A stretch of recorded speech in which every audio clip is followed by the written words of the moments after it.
Good afternoon. It is STYF competition. This is the only youth football podcast that I am allowed to host for reasons we will not go into. My name is Bryan Hughes. We've got it's a big day. It is a big day of football because it is week 1. A season starts anew. So many hopes. So many little hopes, so many larger hopes of parents, all of which will be dashed. Several of them will be dashed, probably today. Like I said, I'm Bryan Hughes. I am joined by RJ. Howdy, y'all. And we've got we're gonna go live to our games in just a second. We've got a couple of games for you, and the way this is gonna work is we're just kind of we're giving you the podcast that you can listen to. That covers all of South Tucson Youth Football and probably a lot more because we don't have attention spans that can be held that long. I understand that the Michigan State game is back after their weather delay, which means that they have literally held up every single game of South Tucson Youth Football until that game started. They were so insistent on going up against the big Michigan State rivalry. And here we are. So that's right. It's officially 11:50 Mountain Time. It's 10:50 a.m. Pacific Time. We're not afraid of Michigan. We're not afraid of Michigan State. Yeah, it's I'm not entirely certain what is happening, but yeah, we've got so games we're kind of watching right now. We've got Pawn Shop of the Nazarene and Sam & Sons, Gazebo Repair. All the games that are going on, you can see them at the bottom of the screen right there on your bottom line. Keep an eye on them. 3 sessions today. We're going to give them to you one after the other. Our second session game that we'll be giving you is, what was it? I have it written down somewhere. I don't even know. Wandering Lush versus the Marmalade Shack. Yeah, Wandering Lush versus the Marmalade Shack. Defense. And our late game will be CTE, Crashzone Trampoline Experience, taking on Diddler's Family Restaurants. So we do go to the Big Diddle to close things out. I love how in this tiny, depressed suburb of Arizona, we just have a monolithic, 5-figure capacity, state-of-the-art football stadium. It's truly the American way. Looming above all the others, yes, that is the American dream. Oh, early on in this game, huge run. Pawn Shop of the Nazarene, Wyatt Good busting out a 29-yard run. That is very impressive. Who are their impact players this season? It's the same as it's been every year. It makes me kind of wonder, like, why I'm stuck here in South Tucson, Arizona. Why I'm visited by my friends every week in this, and mostly why, just a lot of questioning of why, and honestly, I don't know is the answer. I think there's some sort of time vortex. That's my theory. Look, Pawn Shop already hitting the lead. They had a good team last year. They made it to the playoffs last year. This is kind of a first for them. You know, they've been kind of middling about, but last year was a really good year for them. They're facing a tough team in Sam & Sons. They really loaded up the count. They really loaded up the schedule. You know, Sam & Sons, right off the bat with the touchdown. You know, Sam & Sons is a tough start to the season game. Where was it? I'm looking them up here. I'm out of practice here is the problem. Sam & Sons. STYF competition is a professionally prepared it really video is. And audio podcast. Yeah, I spent. You know, it doesn't matter that I just spent a whole lot of the time prepping, working on that scroll, which isn't even working right because it's showing the word session. For those of you watching the video podcast, there's a ticker on this here, and we've got here on IRM Sports, and it's wonderful. Yeah, except when it says session and it doesn't put it in the right spot. So, you know, it's a work in progress. I got to figure out why. I don't know why. But we're gonna get through this together, because there's just sometimes when it goes that way, and sometimes when it don't. Like, I don't understand why it just did that, but it did. because nothing in this looks different when I'm seeing it as a text file. But again, you know, we're trying our best, and maybe I just need to try to change the font. Let's try a different font here. Let's try Lionel Sessi. I mean, yeah. Does anyone have any particular fonts they like here? What are we're gonna have a discussion of like the best fonts. What is like the top 25 of fonts? Oh, is this really what's happening? Did you say Lionel Sessi? Did you say Lionel Sessi? Is that like? Yes. Is that one play for Barcelona? Yes. Okay. Well, right now I'm using Arial, and I'm not loving Arial, but told Cambria or nothing. Well, we'll try Cambria. I will even try pre-Cambria. It's just gonna be a bunch of font puns for the first hour of this. What you get out of Ariel is a team that's not very flashy, but is always productive, always reliable, always dependable. It'll always contend for bowl games, even if it's not particularly fun to watch. Fucking hell. Let's see what Cambria looks like. You know, I like Cambria. I feel like it's too formal. I feel like I'm not dressed up for the occasion in my pajama pants and Hanes undershirt. Hottenschweiler, isn't that like the one that's not Impact, but you don't want to pay for Impact, so you get Hottenschweiler? Like, that's why it has no name that even sounds close to it. I'm gonna try Hottenschweiler, but I don't even have Hottenschweiler. Wow. Okay, Papyrus, no. Okay, we're serious conversations only here. We don't need to bring up Papyrus. We don't need to bring up Comic Sans. I don't even know what Overdrive Sunset is, but Sam and Sons have just gone right back down the field, and they are Overdrive Sunset, hot. That must have been what they called. They called Overdrive Sunset. They did.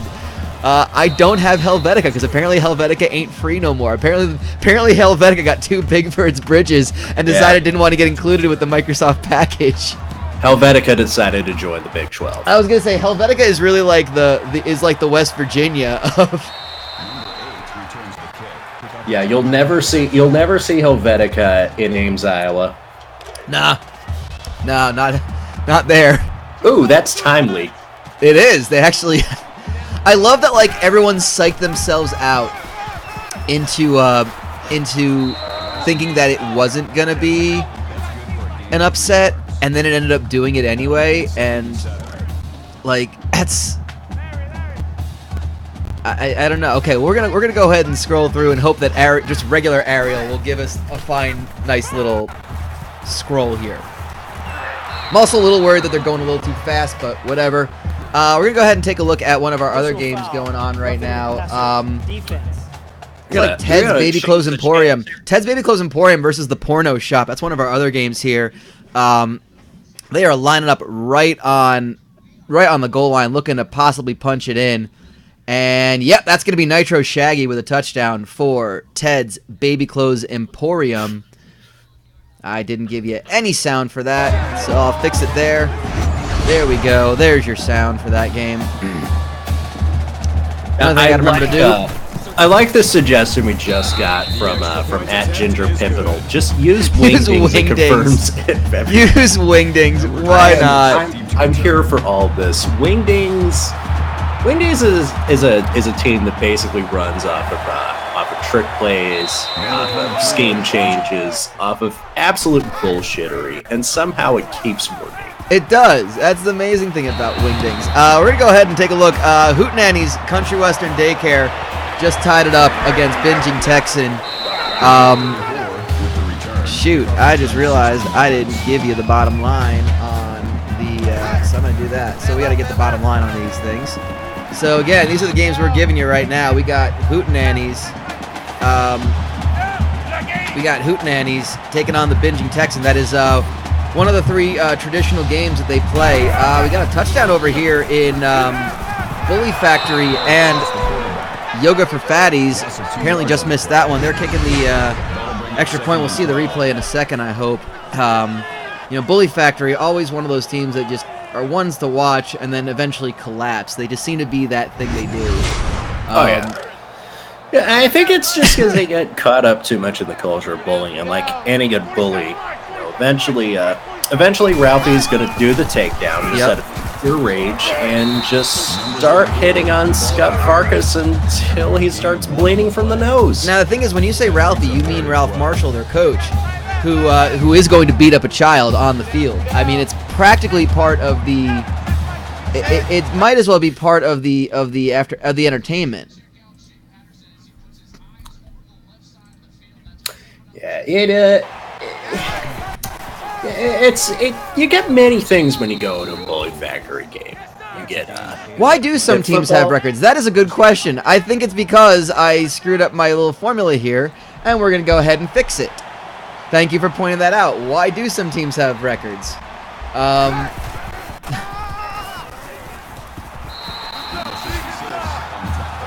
There, now they don't. While we're talking fonts, why not use suck on ma?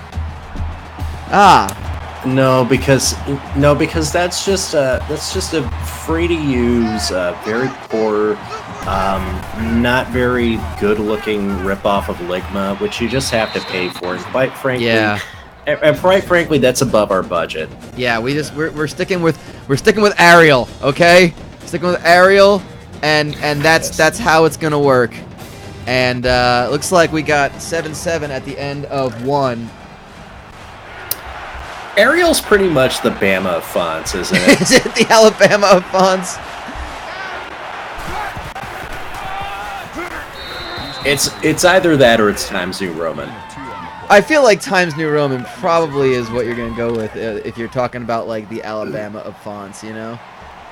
Yeah. Especially with like, you know, Alabama culture. Like Alabama just seems like the ultimate Times New Roman school. Oh yeah, I think so. I think that's, you know, it's always there. You're never really gonna like. It's just always gonna be there. Like it's always a presence. It's always the alphabet.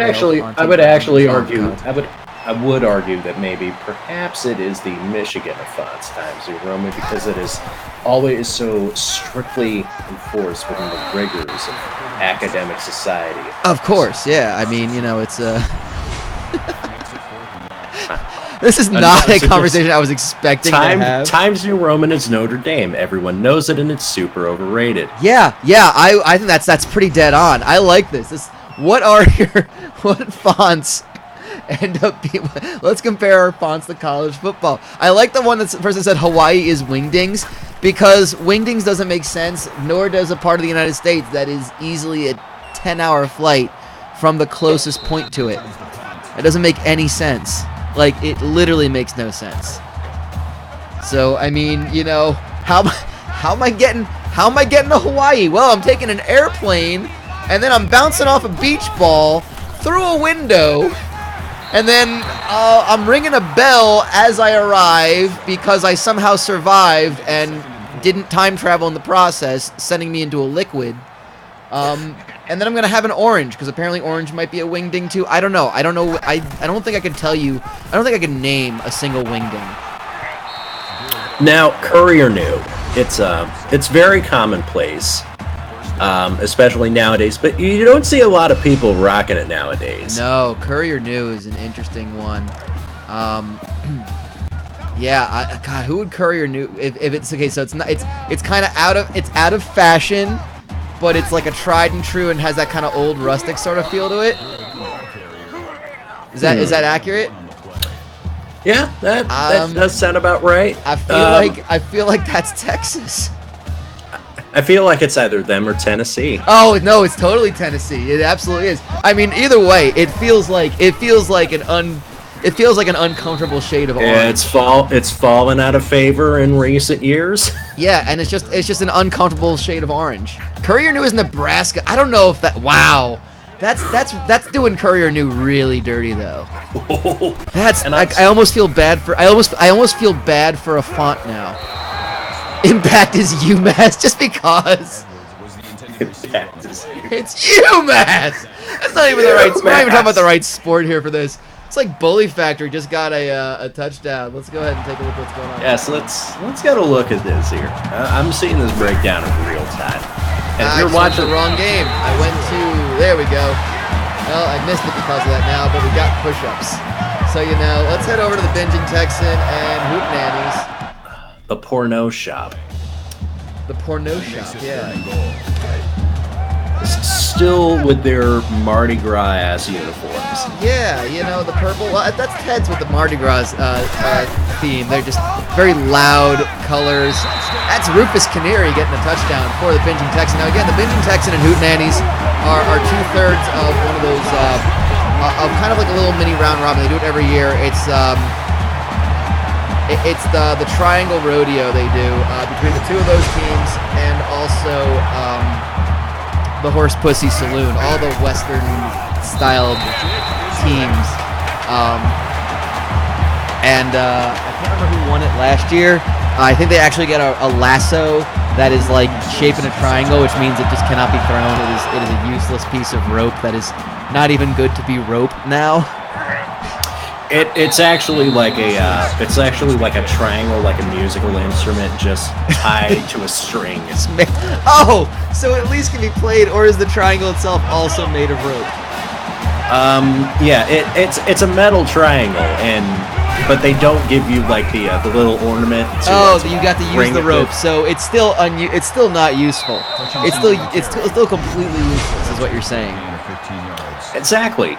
Okay, that's good. So because I thought the triangle itself was made of rope, and it was a musical triangle, thus making it a completely useless instrument. But the thing is, you're not even giving it like a thing to hit it with. You have to use the rope to hit it with. That's good. So it's useless on many standards. Unlike a burlap sack at the Binging Texan. No, that's the thing. The Binging Texan. You know, I mean, that's everybody's favorite. That's really everybody's favorite. That's one of the fan favorite teams is the Binging Texan. We didn't have a really good season last year, actually. That's the thing. They looking for where they are.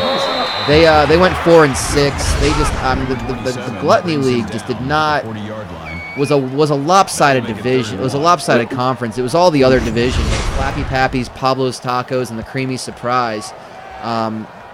Creamy Surprise is going to be one of the live looking games later on today. They take on Texas Roadhouse. Should be a good one. Former champions Creamy Surprise. So that's 3 teams out of one division making the playoffs, and none out of the other one. 6 and 5 won the division that the Binging Texan was in, so it really was not competitive whatsoever. Hootenannies, however, they had a rough go. I know they've made it to a championship game in the past. Not last year. They went 6 and 4 and were again just an also ran in a juggernaut of a division that was the mandatory division of the Child Services Conference. You Need a Clown, Ted's Baby Clothes Emporium, and 1-800-BUY-A-DAD all getting playoff berths, all with better records.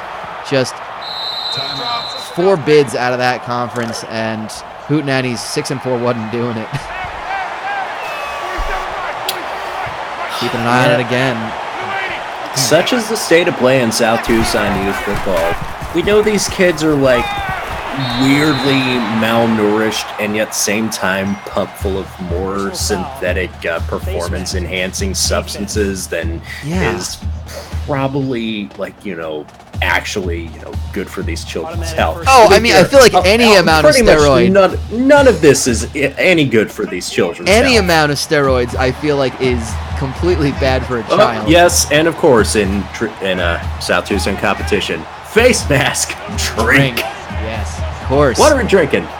I've got I've got hand sanitizer. I did not come prepared. I just grabbed what I could, and I just kind of watered down some hand sanitizer. So, let us know what you're drinking as you're seeing stuff. We're going to go back to our featured game, which is, of course, it is Salmon Sons and Pawn Shop of the Nazarene. Juxtaposition Cooper had a good catch for a moment. Are they fed synthetic foods like synthetic ham? Synthetic ham? I don't know. We got a big catch. Salmon Sons, Juxtaposition Cooper with the 64-yard touchdown. Huge play. And we're going to go ahead back to the other game. Hootenannies just scored a touchdown as well. We're going to go ahead and take a look at that one. It's like Hutchinson took just took it himself and ran it right in. They're kicking the extra point right now, as are Salmon Sons. That's good for them. And we head back to this one, and that is good as well. This is the kind of thing where, at one point we would love to have it just like all in just like a quad bots or an octobots. Or an Octomom. Yeah, we may need quad box footage. We're gonna try. I set it up specifically not to be quad box, but we'll see. Damn, Frisco Briscoe with a run there of 28 yards in the middle. Yeah, again, Frisco Briscoe, been playing in this league for now 4 seasons Frisco Briscoe. Yeah, like every other child on these teams. Brother Crisco. No, Crisco Briscoe might be coming up if these children ever age, and we're out of the time vortex that we seem to be locked in. Then I imagine Crisco Briscoe might get a shot, and you gotta wonder if Pawn Shop and the Nazarene would recruit him. I mean, do they go with the legacy, or does he look for a team that could possibly, because that's the thing. We're also on this podcast. We're going to talk about the recruits that are coming in. There's just a host of recruits. In theory, they're running. They're recruits who are ready to go. We got halftime at this game. We're gonna go ahead and take it over to Ted's and the Porno Shop, who are heading towards the half. 4th and 1 for TPS, who are up by a touchdown.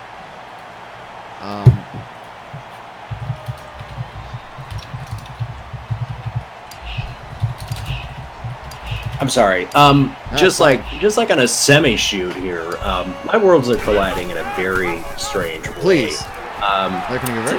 Today is this weekend is of course the United States Grand Prix in the great state of Texas in Austin. Renault Sport, one of the factory teams, had a guest appear at their garage today. Noted real world personality, celebrity softball all-star game MVP, star of several direct-to-DVD movies.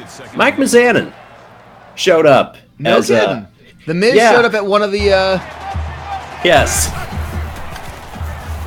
Noted racing enthusiast, apparently, or is he just there as because? He's there because. So he's got no clue what's going on. He doesn't understand. I wouldn't be surprised if if his team, if the team that he met just clued him in on some stuff. Like, here's our drivers, here's how the race weekend works, and all of that stuff. Who did he meet with? The Renault Sport F1 team. They're the team in Pittsburgh colors. I was gonna say, so not even. Wow. So the Cleveland boy picks wrong in that case. Doesn't even pick the American team. Oh no, and that's the thing. He picked the French team. Well, does Cleveland have an influx of French people? I don't understand. They're kind of close to Canada, but not French Canada. I don't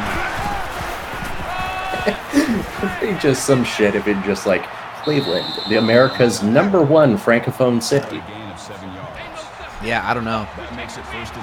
But I guess so. I mean, did it get a lot of press? I imagine WWE's Twitter account was talking about it because they don't want to talk about Saudi Arabia.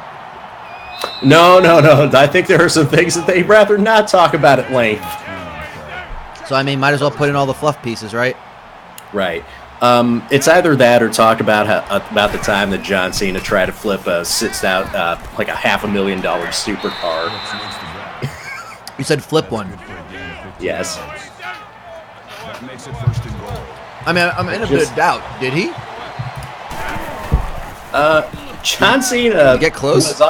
Cena was on the waiting list to buy the current generation Ford GT, which is a very, very limited production supercar. All right, can I interrupt you? I want you to tell the story, and I want to explain what I did, which is really stupid. Because I think everyone else thought we meant flip. You meant flip it, as in literally he lifted it up.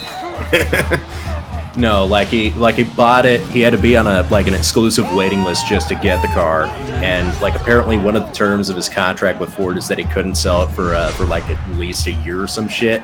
Nope, try to sell it within like 2 months. So and like now on a scale of 1 to illegal, how illegal is that?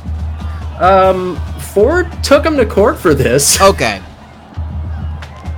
And of course, Ford tried to throw the clothesline, but didn't account for the fact that Cena was always going to duck under it and put it into a spin-out powerbomb. Every time that happens, you never throw a standing clothesline at John Cena. I don't know.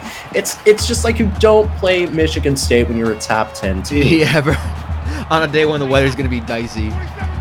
Right. Did he say you can't subpoena me? Might as well have. It did finally sell for $1.4 million as of August 28, 2018. Head back to our feature game, by the way. It's already well into the third quarter. Robert Delford with a tackle. And his pal, the interesting thing about Pawn Shop of the Nazarene, Robert Delford and, of course, his pal, Delbert Crawford. This always cracks me up. Again, it'd be nice to see those kids maybe mature someday. I assume they're the same age as they've been since we started. I don't know. But, yeah, we're seeing some, starting to see some halftime scores start to roll in. Obviously, the game we're watching, gotta update it. Whoops.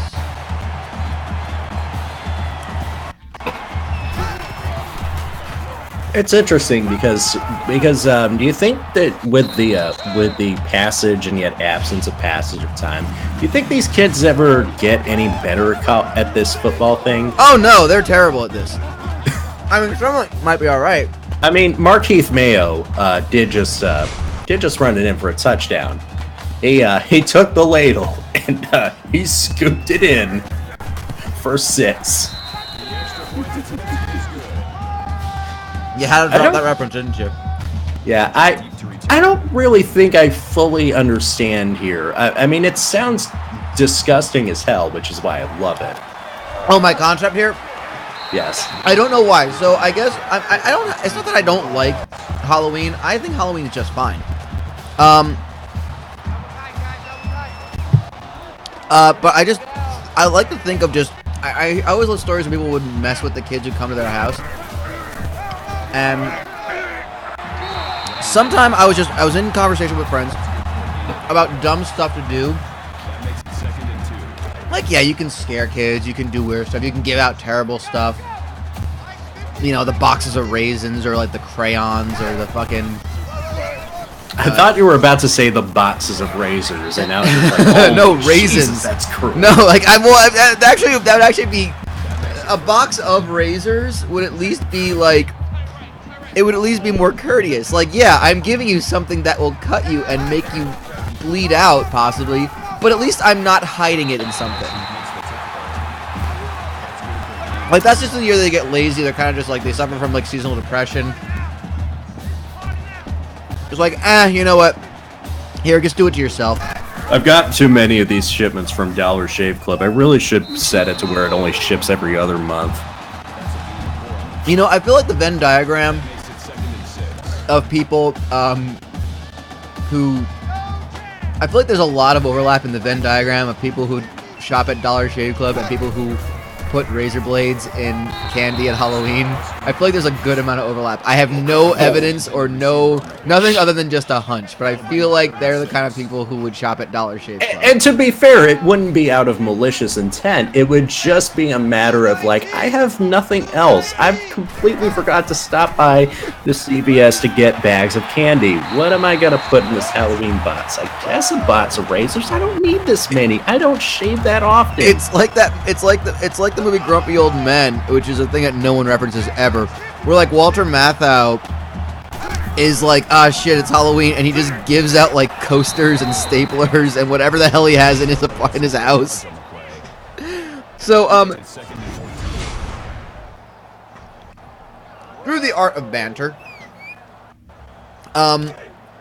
I determined that the funny thing would just be is like I want to get just like a giant jar of mayonnaise. Like go to like your BJ's, your Sam's Club, your Costco, any place you can get something in bulk, and get the largest jar of mayonnaise as possible. And also a ladle.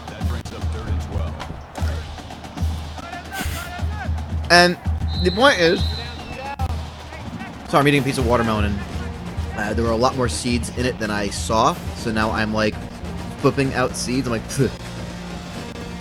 because it needed the onomatopoeia there. And so what I wanted to do was just show up. Like, okay, so it's a whole process. So like, ding dong, cute children at the door. Got like the pumpkin bucket, and they got like the pillowcase and like the grocery bag kind of thing. You know, whatever you have. And I kind of just look out there, kind of look down, don't say anything, kind of just scan. Leave the door open like there's a screen door, so it's like a screen door and a proper door. Leave the door open.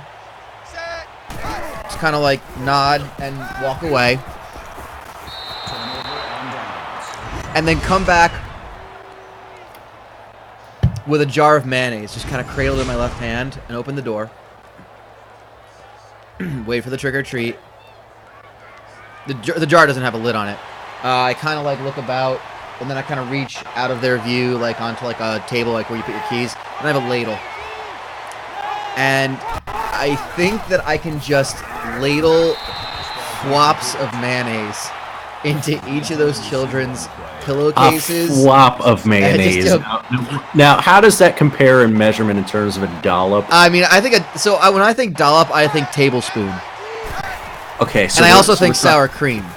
But again, that's good marketing. Mm-hmm. Now a flop would just be like the whole ladle overflowing. Just like, and just, you know, you got to give it a little. It's all on the wrist to kind of make sure you get the most of it out of the. Is dressing like a lunch lady. This is an option.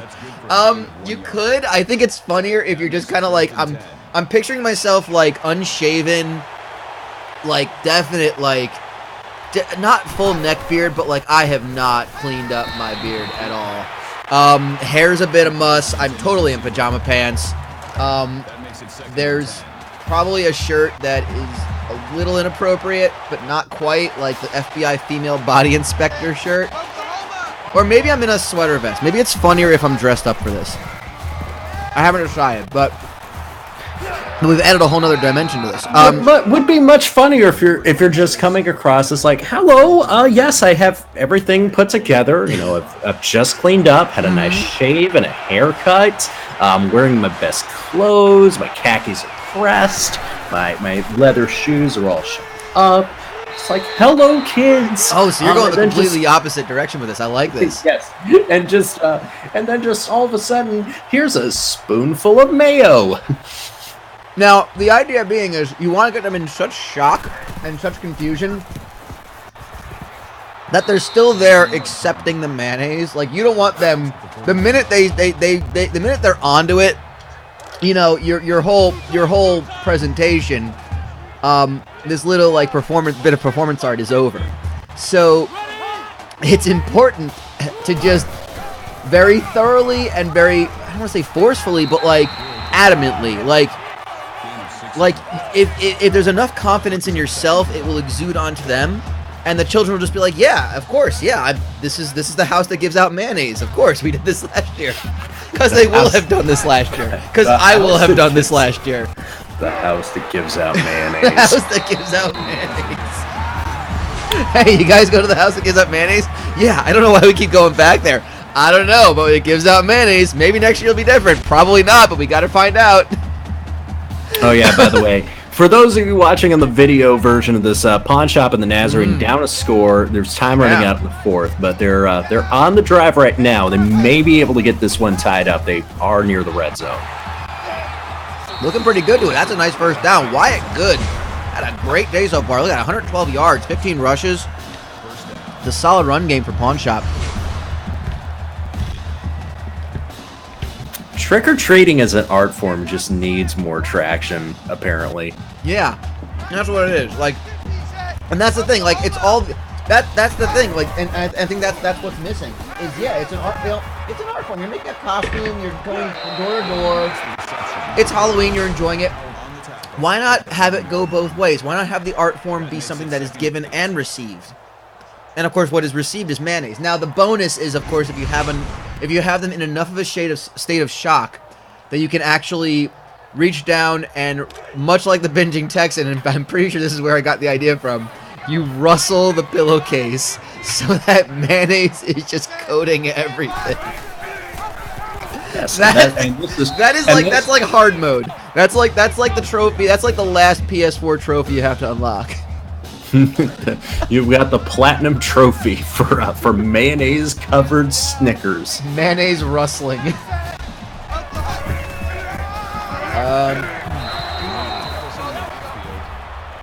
That's a loss of 3 yards on the play. Yeah, so it looks like man, Sam & Sons really trying to put the stop on Pawn Shop. They're forcing him to kick it. That's we'll go ahead and check around at our other games as our scores are about to. May have left too much time on the clock though. They might have. Well, Pawn Shop, yeah, that's the thing. Like Sam & Sons, yeah, they got 2 minutes. 2 minutes left. Go ahead and take a look at some of our other games right now. Bully Factory 31-17. Not really interested in that one. That's not going close. We're going to pop into a second. Ted's Baby Clothes Emporium and the Porno Shop. 10-point game for the Porno Shop against the Ted's Baby Clothes Emporium team that went 10-4 last year and had a decent playoff run. Like, this is the team that just never really had a winning season at all. And Frank Pettit just seems to have passed out. Oh, he's okay. Nope, he's fallen down again. Man, these kids do not understand how like gravity works. I think that may just be side effects of concussions. Kids or the time vortex. I mean, if we can explain it away with a time vortex, I say we do that because that's less liability. South Tucson just exists in a time vortex, and that's why they don't believe in daylight savings time. They don't. And for racist reasons, as we've learned. Pawn Shop seem to have gotten the ball back. I don't know how, but we're going to go back to that game. They seem to have. Meanwhile, by the way, Hootenannies and Binging Texan tied at 17 with 3:22 to go. Hootenannies are on the march in that one.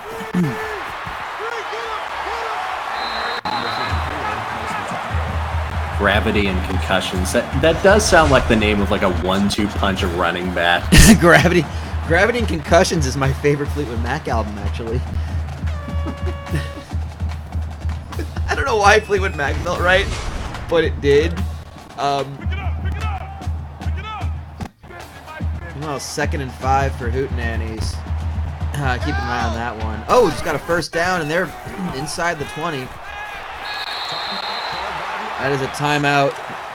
Pawn Shop calling their timeout, stopping the clock. They can run this back. They can run this back here, folks.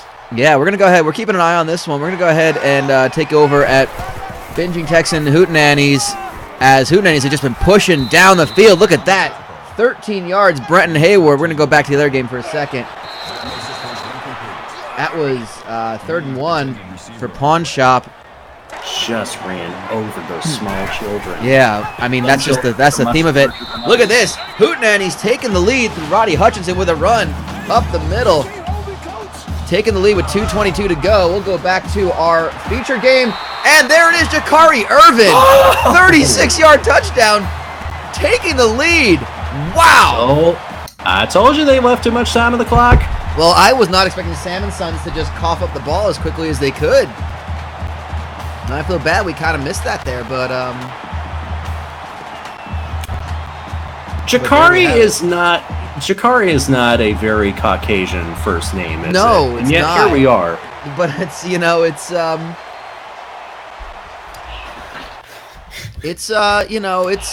maybe it's a family name. The camera. Maybe it's some other family's name. Maybe they can I don't know. Maybe they can trace it into their history. Maybe they owned a slave named Jakari. Yeah, maybe they can just run a DNA test. I mean, hell, it works for some. It works for politicians. Yep, we're seeing a final score. That's a final score right there. Ted's Baby Clothes Emporium. They've got the win. Porno Shop got the win. 24-14 over Ted's Baby Clothes Emporium. Big win for them. We're keeping an eye on this one. Binging Texan. Trying to run it back. They're 2nd and 2, just over the 50. 2 minutes to go in that one, so we'll keep an eye on this one first. As Sam and Son still have time. On the mayonnaise discussion, would it be normal recipe or diet light mayonnaise or some of the lightly flavored mayonnaises like no, I mean, like, honestly, I feel like even Hellman's would be... I want, like, the most plain, drab label. Like, how Trader Joe's has, like, Trader Joe's ordinary beer, and it's, like, just a brown label on a bottle? I want that. But so basically, overpriced Aldi generic brands. Yeah, I want the government issuest of mayonnaises. So you get it in some parts of the Midwest, and you're just like, "Oh, this is spicy mayonnaise. It's spicy. This mayonnaise is so spicy. This is literally just a regular mayonnaise. It's so spicy. It's making me drip from my nose and turning my face red. It's just mayonnaise. Like, there's nothing about that is... It's Miracle Whip, for God's sakes. It's not even Miracle Whip. It's just mayonnaise. It's a combination of egg and butter and, like, a little bit of vinegar and salt, and Salmon Sons have just run it down. Oh my God! What is happening? What is going on in this game? Oh my God! Oh my God! Holy shit! They just did it at the end of the game, and Salmon Sons. They're mildly power walking off the field. Holy shit! I mean, I guess they're gonna make him kick it. The fans are calmly just meandering onto the field. I think because the away team won that one, they're just like, yeah, maybe no one will notice it. Maybe no one will pay attention. Wow, we're going, what a game that was. Holy shit. The Salmon Sons fans are just walking out calmly and strolling onto the field. I think what they're doing is they're keeping their head lowered in the hopes that they think that the fans, the pawn shop fans, will think that they have won and won't get mad at the away team stealing that one. Maybe that would have worked if Auburn had reacted in a similar way. Oh man, Bingington's quarterback just threw it right to I think it was Torian Howard, and Howard just could not come up with the pass. That was like but they're gonna score on this one. There, they just got. You check your monitor in just a second. They scored on this drive, and that's Mo Betta Blues. Mo Betta Blues indeed. Wow, holy crap. Pretty exciting game so far. And we're gonna go ahead. Oh God, what is happening to that? Oh God, we're gonna cut away from that game. Cut away from that game. That child is clearly having a problem. Oh no! Oh jeez. Okay, I think we're good. Epilepsy is not part of the entertainment. He's carbonating. He was just rustling himself. He was just rustling in a similar fashion as the Binging Texan barbecue buffet. What even is happening? I love the end zone just says barbecue buffet. Oh yeah, because the other side says Binging Texan, I think. Yeah. Also, it's because on non-game days, that specific end zone actually serves as a barbecue buffet line. Oh wow! Okay, that's really dangerous. That sounds really dangerous, actually. Like, in the end zone. It's a full contact shoulder pads barbecue buffet. It is a full contact buffet. You're given shoulder pads. I like it. And you're given your burlap sack, of course. Yes. Now, of course, at the start of the buffet line, you're handed a plate, and you must take a 3-point stand. And if you go before you are handed your silverware, that is considered a false start. and you have to start all the way back at the back of the buffet line behind the slowest moving person who is taking their sweet time to go ahead and load up the macaroni and cheese onto the plate. Bless their hearts, they're just having so much trouble working that ladle. I'm trying to find a word that's shorter than session so I can make everything fit. That's good for a gain of 14 yards. That makes it 1st and 10. I got nothing. We could go block. Yeah. We could just. Oh my God! Shorten it. Oh, he dropped it! Oh my God! Oh God! I'm about to watch this in real time. Oh, that's. Oh, I thought he had it. These kids are.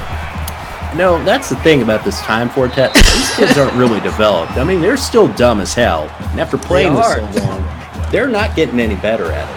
I mean, you know, they. Maybe it's the fact that this is like a Groundhog Day thing, that they should be playing the exact season over and over and over again, but it hasn't worked that way. And these kids are just so powerful that they have broken the Groundhog Day rule of this. I mean, it's a theory, it's a thought. Not saying it's a coherent one. So powerful. Children are so powerful. Yes, these are the powerful children of South Tucson. And Hootenannies have scored at Juan Evans. 24 seconds to go. I mean, we're sticking with this game, I think. I understand there are 2 games in this early session that might be going to overtime. We'll keep you up to date with that as we find out. We find out what's going on there. But yeah, looks like Hootenannies taking the lead.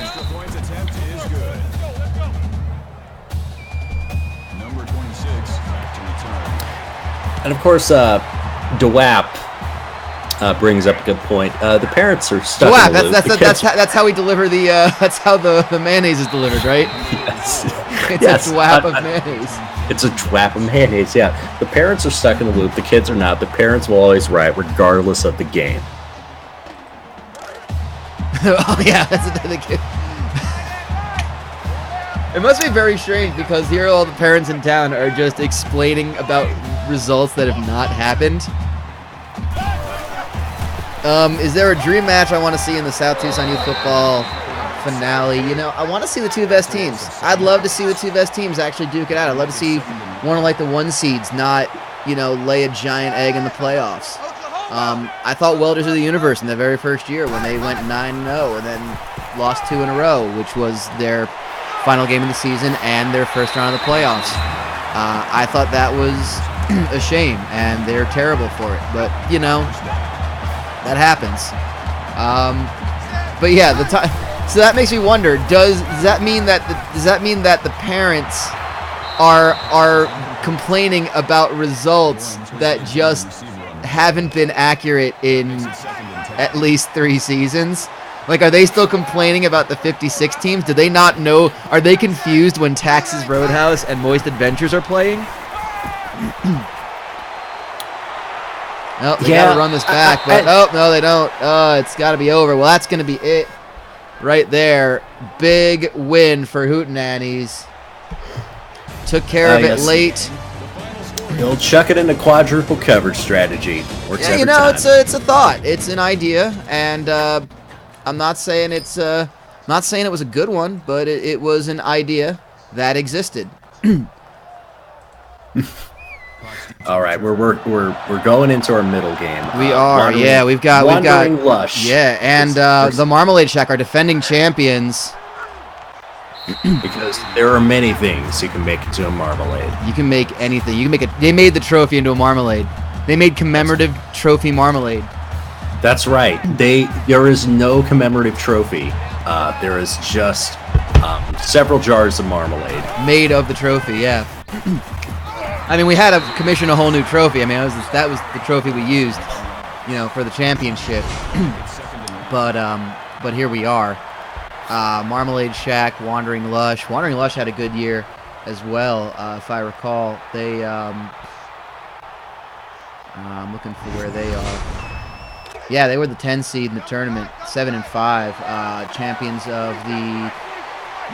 champions of their conference. They won the Foreign Legion last season. I believe they lost in the first round of the playoffs, though. They lost to Uni to Clown. Marmalade Shack were the first 1 seeds to win it from the get-go.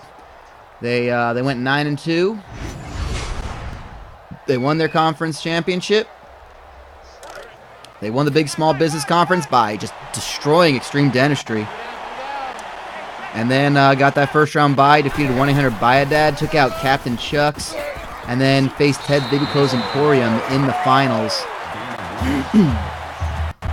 Let's just go to the other live look-ins we're talking about here. We've got 1-800-BUY-A-DAD and Holy Balls. It's 1-800-BUY-A-DAD, another team that has been near the cusp of the ultimate prize. Yeah, I think they're 3 out of 4 seasons of making the playoffs. They finished the season with ranked in the top 10, I believe, every time. I think the only reason they didn't make the playoffs was because they were ranked 9th or 10th in the first season when there was only an 18 playoff. So they're just a perennial favorite. If they can ever get recruits, when these kids ever seem to grow up, they'll recruit pretty strongly, I think. Oh boy, and we've got some names here in the recruiting list. We've got some ones here. I'm just looking over here. We got RC Shasta, who's been scouted. Close Shave America. What was that last one? Close Shave America. Close Shave America. I don't know where the first name ends and the second name and the last name begins, but Duder Skeleton. Yeah, I believe Squash Jaffa Cakes. He's a defensive a linebacker that's going to be really just a boost to any defense. Other games we're looking at right now, we got Crossbow of the Month Club and Flappy Pappy's Pancake Shanty on this one. A lot of green in this game. Both these teams kind of on the cusp. You got to feel like either of these teams could just break out for a really good season.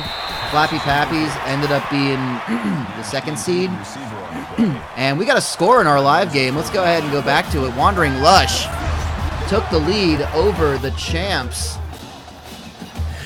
Now, you remember back in the mid '90s when Junior Mintz just used to torch defenses all the time out of the slot. Well, his son is in there. That's right, Junior Mintz Jr., highly sought after. Junior Mintz Jr. Yes. Wow. Yes, because when you are Junior Mintz, you got to name your child after yourself. I mean, yeah, you do. It's the George Foreman kind of thing. I understand it. It's just like as it was explained, a guy named Larry sounds like the kind of man who would name a child after himself. Yeah, really, exactly.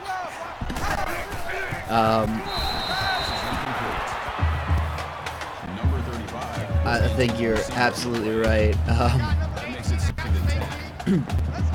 So there we go. We got some. Our scores at the bottom is updated. We're trying to figure out.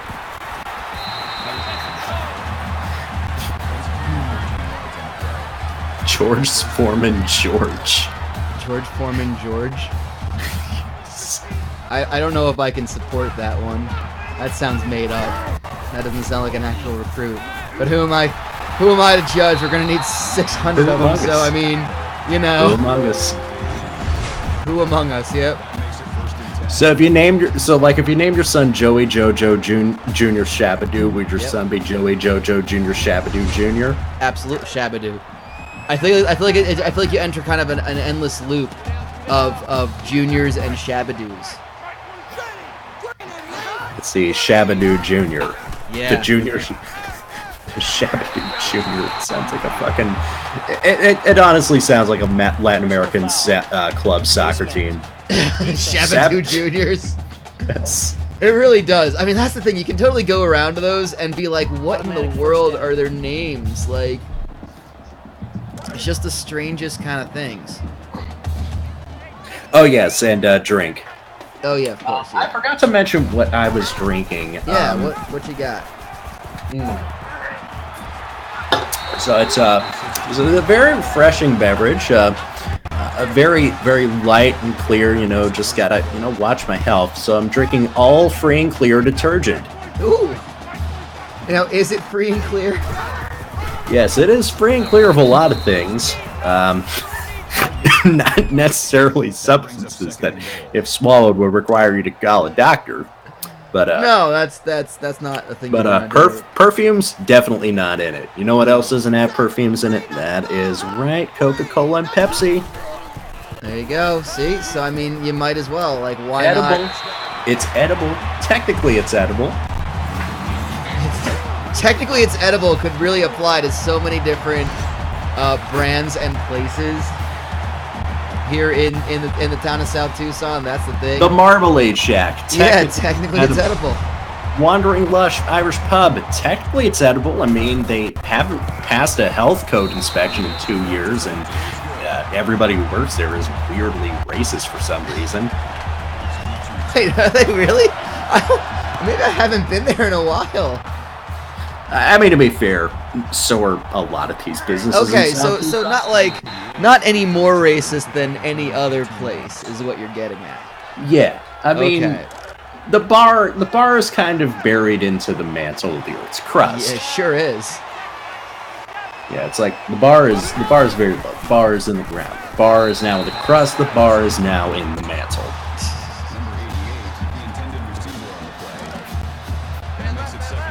Well, who am I to argue with that then? Who am I to judge? Tennessee Cock moving us up the field. Or Wandering Lush. Personal foul, face mask, defense. Between him and we got him and you got Jimmy Dean's sausage. Yeah, it's a good This is it's a good game for quarterbacks. Well, this was absolutely the game to watch today, I think. This is one. I mean, we got a lot in the late session, but I think as far as the early session goes, this is the game to keep an eye on. I haven't wanted to turn off any of their games, turn this one off to go to any of their games, just because it's been just high. It's been impact. compelling. Oh God! Tennessee Cock gets slammed from behind. Yeah. When you slam Tennessee Cock from behind, it never usually ends well. They don't teach this in public schools. They do not. They teach abstinence first. And the Marmalade Shack defense, it certainly did not abstain from breaking down that blocking for the offensive line.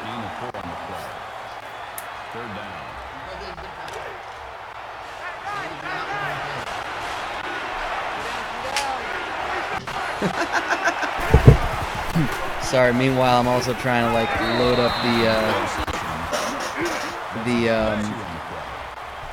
the ticker so things don't just all screw up on the. There we go. Okay, extreme dentistry needs to be cleaned up. Extreme dentistry.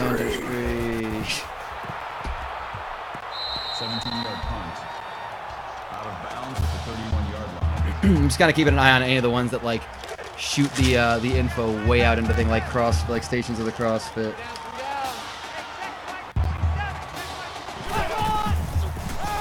I'll tell you one of the best vines I'd ever seen was the video of the giant mosh pit in the parking lot that it's set to the opening baseline of the Seinfeld theme. Yes. Oh my God, that's so good. I love that one. Also, strangely satisfying is how everybody has taken everything that's 130 beats per minute and put it to the party rock anthem. The most satisfying one is Margaritaville. Oh no. Wait, Yeah. they have? Yes, they have. And the way they've synced it up, when you get to the part after the line, some people claim that there's a man to blame, on the beats there, and they start reaching for the ground right in tune with the beat. That's just perfect. I don't know what to say to that. Other than thank you, Internet. Thank you for discovering that some songs have the same beats per minute, and they all work out. Yeah. I mean, that's really what it is, and and we're happy for it. So we have 60 registered teams on the docket in South Tucson. We do, yeah. That's a lot of children. That is a lot of children. That is a lot of strong, independent, small businesses that don't need large corporate ownership.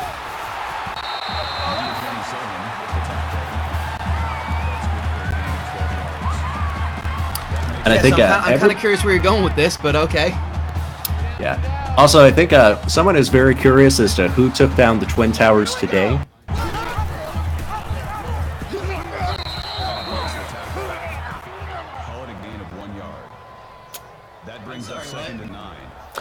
Who took down the Twin Towers today? Oh, well, no one yet. I should clarify, Twin Towers Construction. Who is trying to at this point? That would be Kebab Barkers, who are on the drive right now here in the second quarter. Owens with the carry. Gain of 8 yards. That'll bring up 3rd and 2.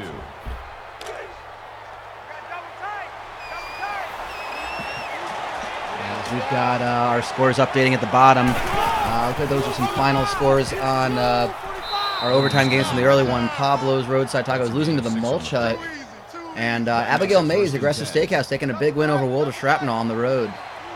Nice overtime victory for them. Very good. We got free football. Technically, all this football is free. Mm-hmm. You don't even have to pay for admission if you know which gates to sneak in and you know which security guards to bribe. And all the tickets look the same, so you can kind of just go. Automatic first down. It's easier just to print one big ticket for everyone, so you can go to multiple games.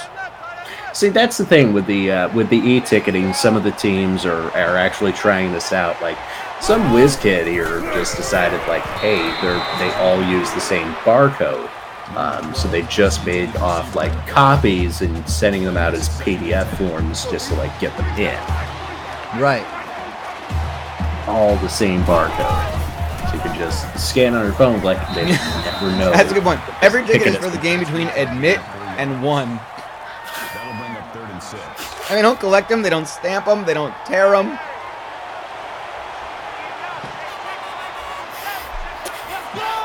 Admit 1, it's just labeled the game. Which game? I guess we'll find out. A game. That's a loss of 3 yards. That penalty is declined. And we just saw Holy Balls after a roughing the passer penalty go for a touchdown. I thought we were gonna get to see a replay. We did not. But Holy Balls are taking the lead over Bayadad. It's a bit surprising, but Holy Balls has always been one of those good teams that just seem to always been there. I mean, they benefit from a weaker conference, but they got a solid team. Always very competitive, and at Holy Balls, we praise the Lord, and above all else, praise the fine new and used sporting goods that you can buy, and also the latest apparel that's available at Holy Balls. If you want to get yourself a nice, lightly used box of golf balls, which have totally not been lifted from an amusement park and a mini golf center in Flagstaff. Face mask. Defense. Now, I understand. These are imported. These are exotic imports. Still first I'm down. gonna head back to our feature game right now, as it's a red zone opportunity for Wandering Lush, Tennessee Cock, taking him down there. I understand at Holy Balls though, they don't have if you get an athletic supporter, you don't buy a cup, you buy a chalice.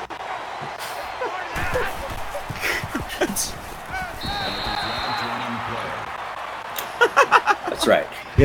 At Holy Balls, it's all about making sure you get the blood of Christ flowing, and we make sure to put focus on the body of Christ. And the body of Christ was not built without the right nutrition. Of course, yeah, supplements. Yes. I understand they have supplements that you can eat you take just one supplement, but it's like you've eaten A bounty of loaves and fishes. Looking back on it, like Flintstones chewable vitamins must have been like the most diabolical things. Why?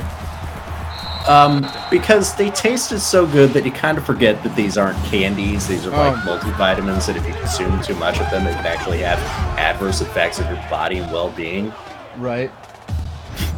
But they just taste so good. Makes me kind of wonder what like the stats on Flintstones chewable vitamin related deaths are among children. Do you think that's ever been Googled? I feel like it has to have been. No, adults ODing on Flintstones chewable vitamins. Because they're thinking it's candy. Yeah. It's like, it's MDMA. It's Flintstone vitamins. Look, if I wasn't supposed to eat them by the handful, why did they have them in the store with the scoop and the pay by the pound? I like that the booking bot, the Jack Tunney bot, is still a thing. Because I've just seen Sushi and Dino Woodward versus Scorpion Sky and Ricky Marvin in a perfectly even match draw at the Georgia Dome. With the in Georgia Dome capitalized, as if it is not just, like Georgia Dome. Mercedes-Benz Stadium parking lot, or Home Depot backyard project, or whatever the fuck it is they're doing with it. Well, Mercedes-Benz parking lot is where that match would more likely take place, I feel like. Mercedes-Benz parking lot. Marmalade Shack. It's not even a dealership. It's just a parking lot. It's kind of like, oh, you get to park in the Mercedes-Benz lot for. I mean, we might game. sell your car, but that's the risk you run from parking in the parking lot. It's a really good parking lot. It's close to everything. Jimmy Dean sausage just throwing it right underneath the defense. That's a good pass. It is. Do we deal in parking? Oh, did he get? He got that playoff. Okay, nine yards. I forgot how big a child Jimmy Dean's sausage was. This is a large quarterback. He is a large adult son. He's not. He's a large child. He's a large child son. He's a large pre-adolescent son. He's not my large adult son. Man, holy balls are still putting the hurting on 100 Biadad. 20-10. Gonna be the extra point coming, so it could be 21-10.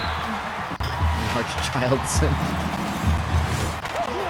And Marmalade Shack, we haven't cut away from this one. I thought they were having a fight on the field. Okay.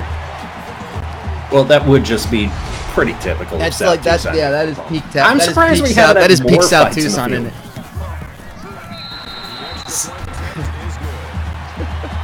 We're not gonna suspend these kids. We're just gonna have a stern talk and then hope they learn a lesson. No, they're already suspended. They're in a time vortex. They're hung in the middle of their lives. It's like that. It's like that. You know that show Manifest? Don't lie. You don't. I'm not sure I do either. I'm pretty sure I got it wrong. But they're kind of hung in. They're hung in a time suspension where they don't age. And we're not sure. They may not be able to die. We don't know, but we're going to figure it out. I mean, they're all playing football. Statistically, one of them's probably gonna. Defense. We don't know. Spinal cord trauma is absolutely a thing. And it's Herbert Lawson, he's still playing. I don't understand it. We've killed him so many times. He's still here.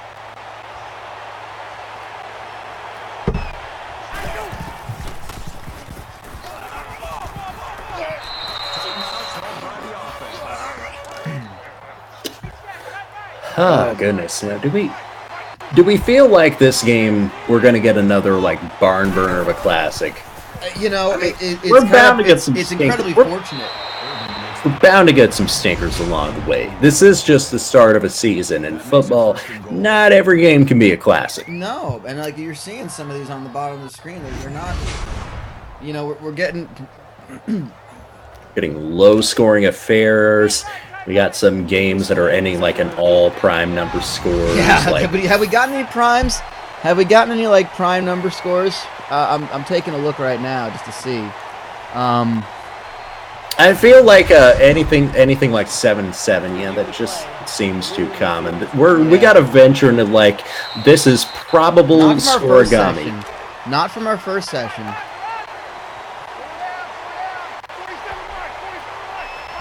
Yeah, these kids can sling it. They don't know how to play defense. They don't know how to read zone coverage. They don't know how to read in general. Not unless it's for like those personal pan pizzas. I was gonna say they probably still do that. I don't think they've done book. I don't think Book It's been a thing in over several years.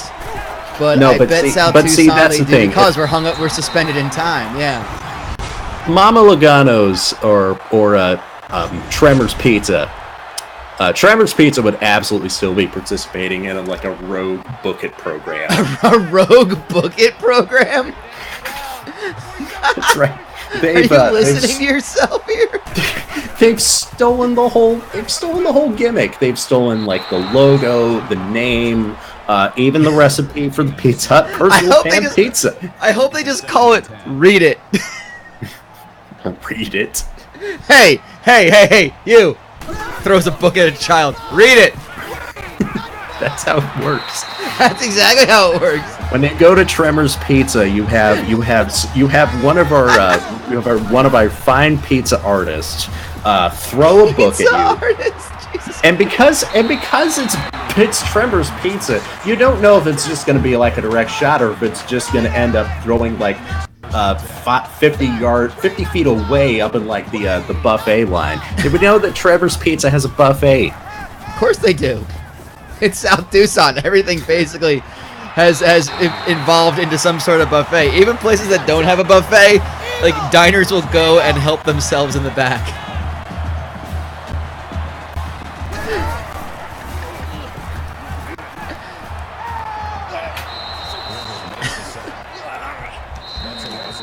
Oh my god.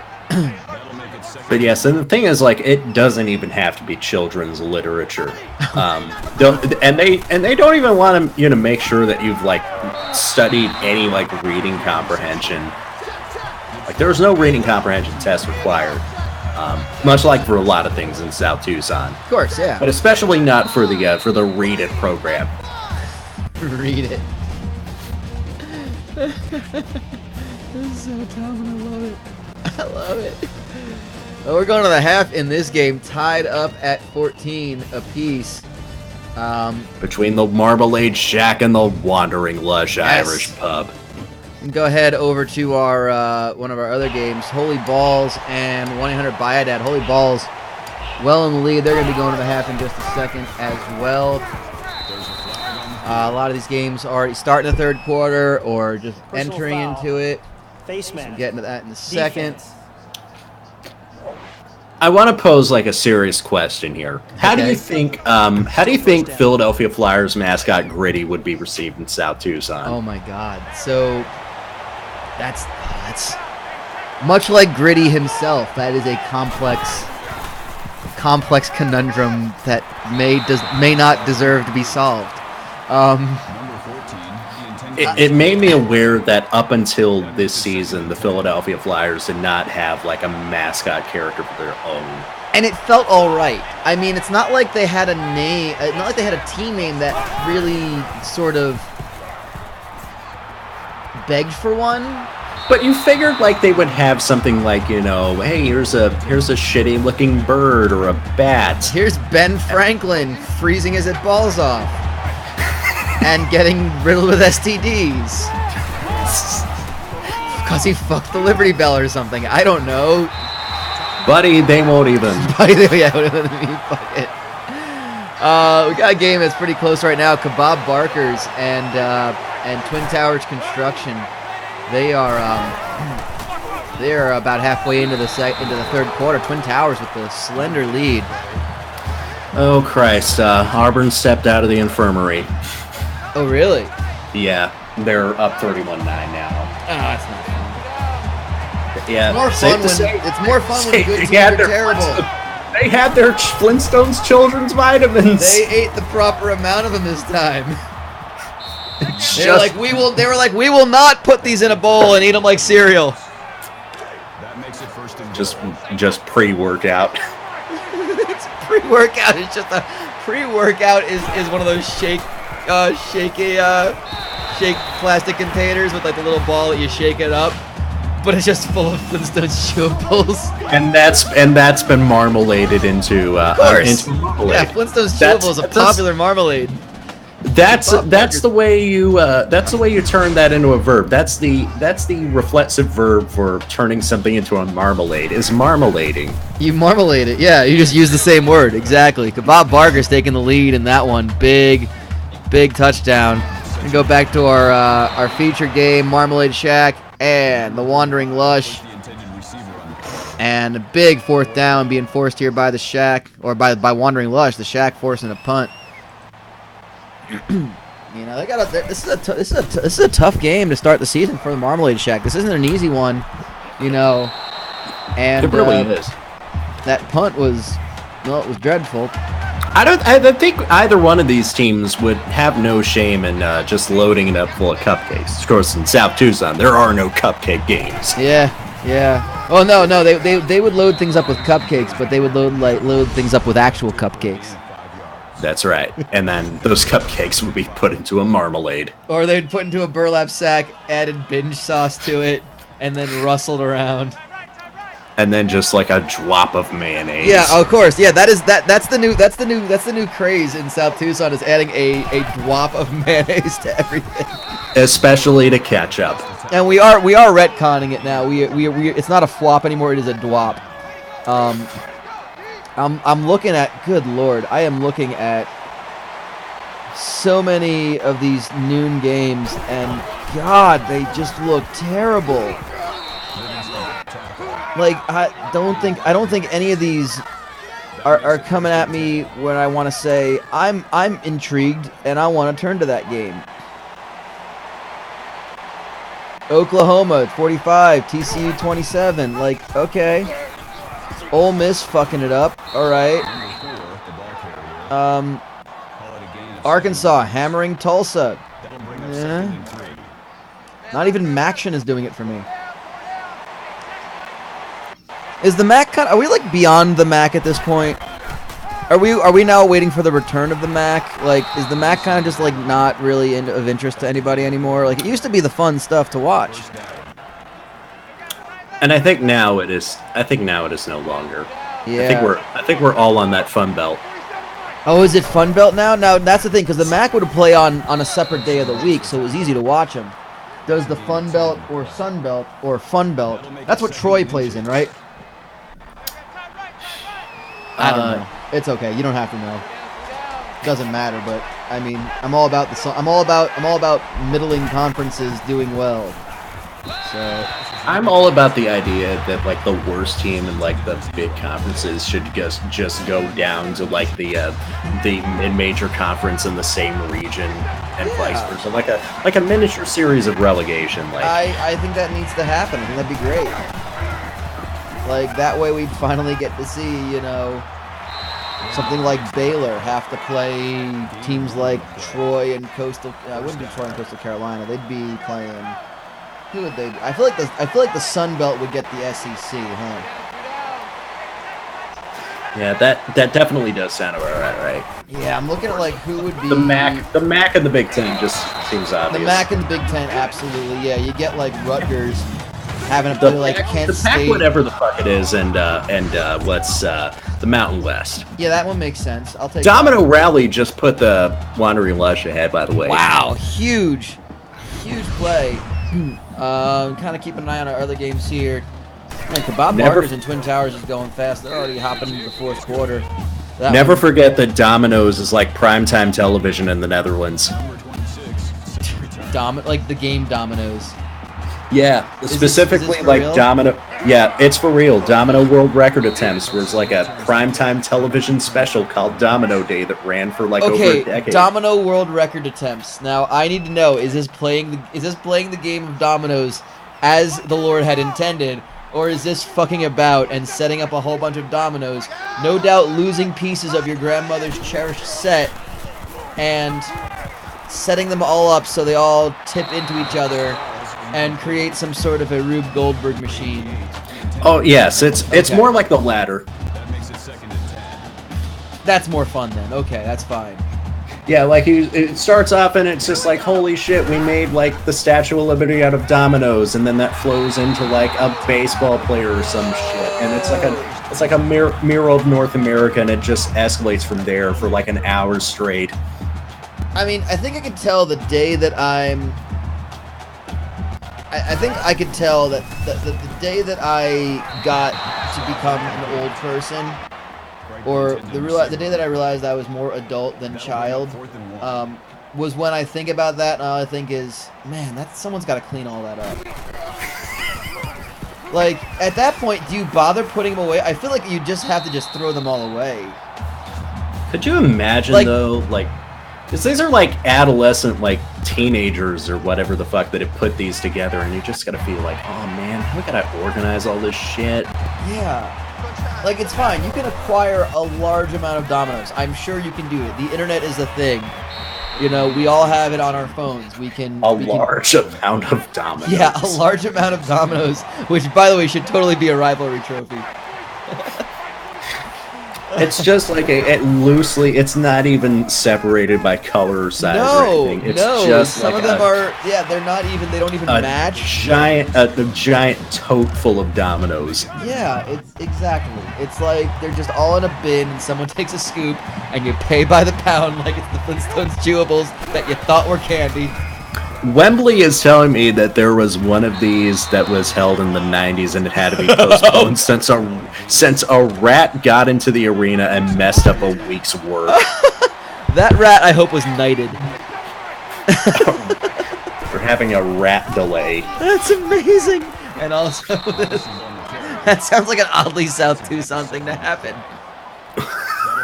Like a rat delay. An actual rat delay. Game delayed on account of rats.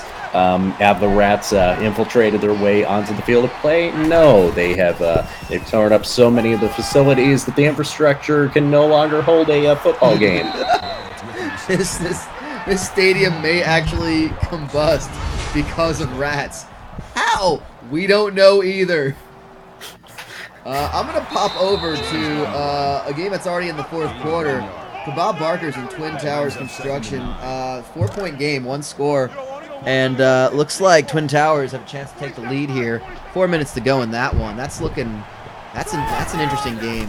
Twin Towers is one of those teams that's just always kind of been there, but not quite. Yeah, they've always been there, and you definitely notice when they're not. Oh, damn it. Personal foul. I just realized what I was doing there, and I'm so upset myself. We just walked right into that coverage. I walked right into the smoldering wreckage, man. I just ran right in there. Fuck. Drink. Yeah, let's drink. Let's do it. So this it's free of all perfumes and dyes, and it's great for sensitive skin. I mean, technically, the inner lining of your esophagus is skin, right? It is sensitive. It is a sensitive skin. Yeah. Yeah. So God, again, back to I want to talk about the domino thing because I feel like, again, it feels like it's easy with the internet these days. It feels like it should be easy to acquire a large amount of dominoes of an inconsequential number. Like, I don't care how many, just a lot.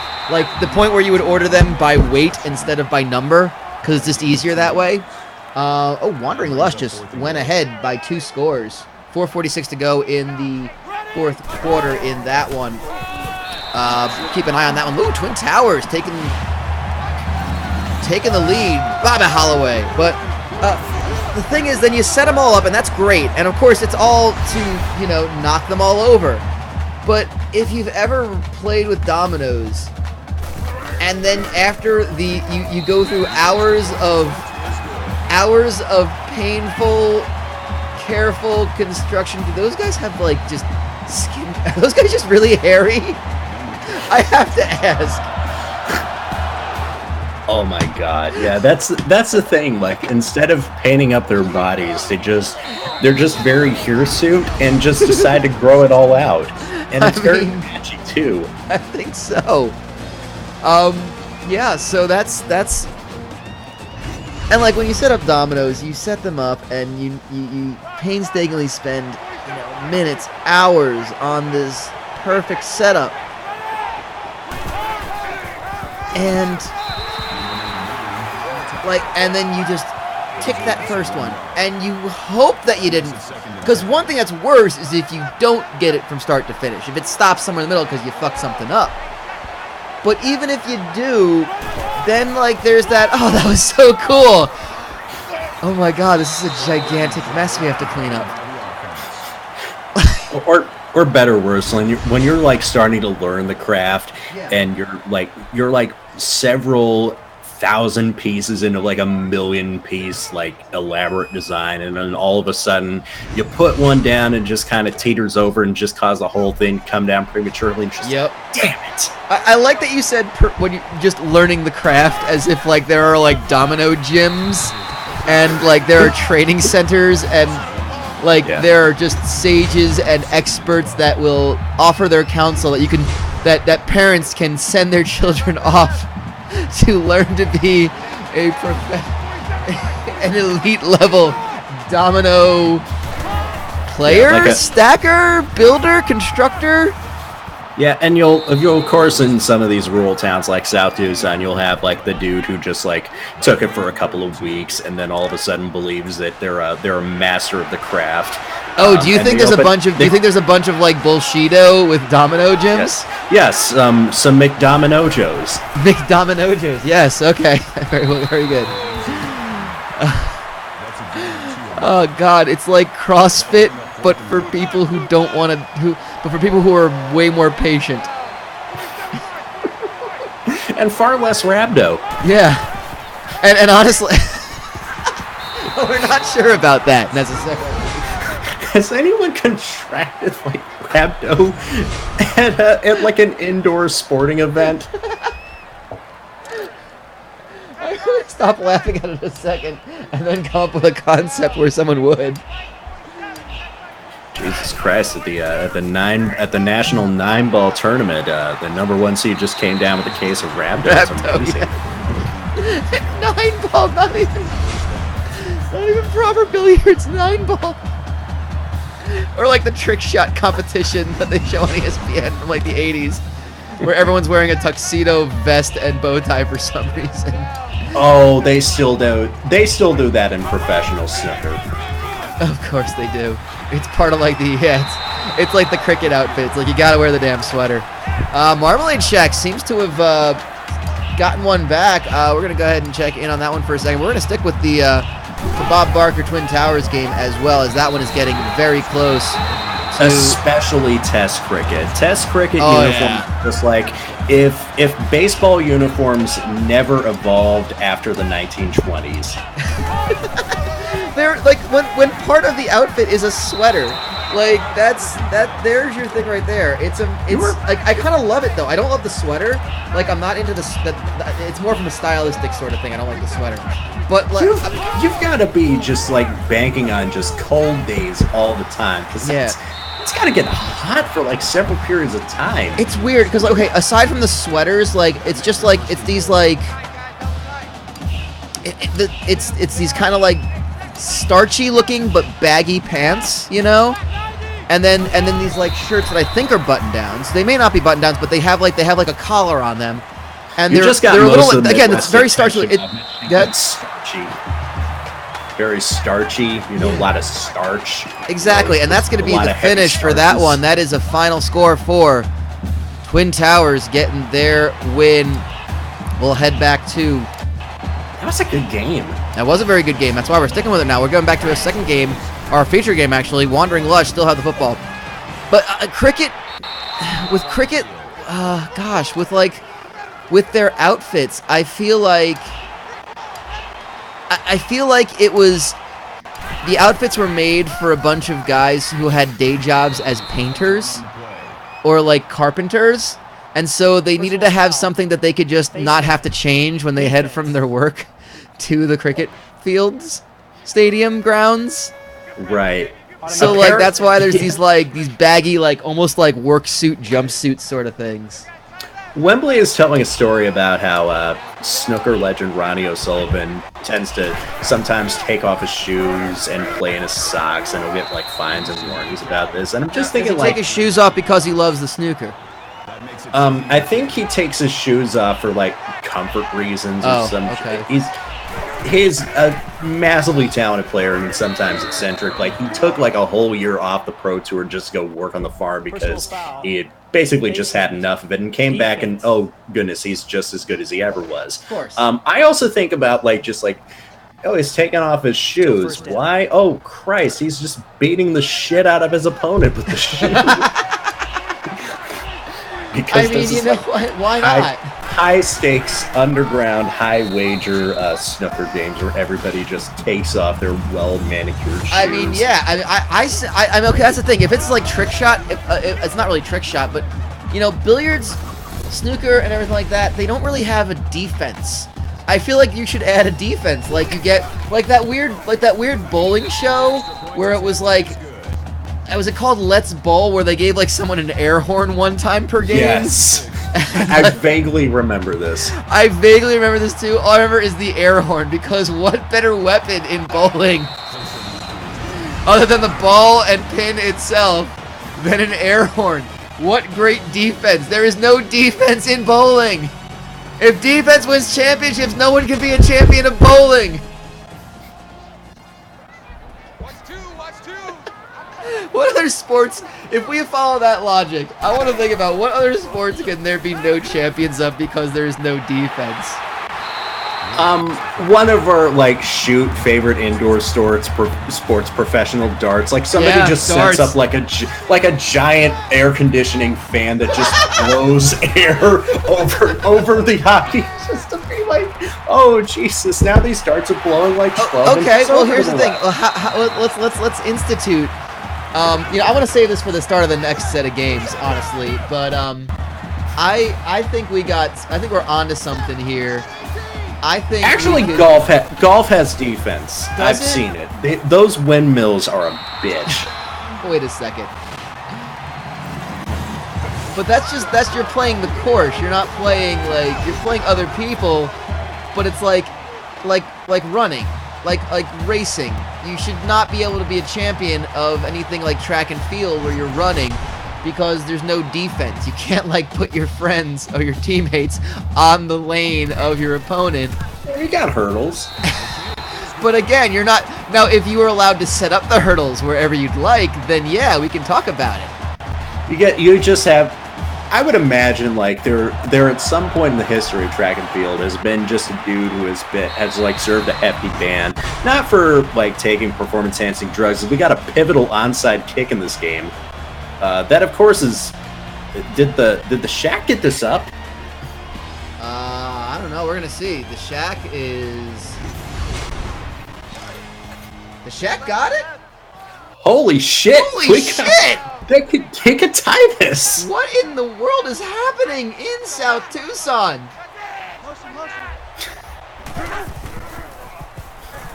I mean, do not go anywhere, folks.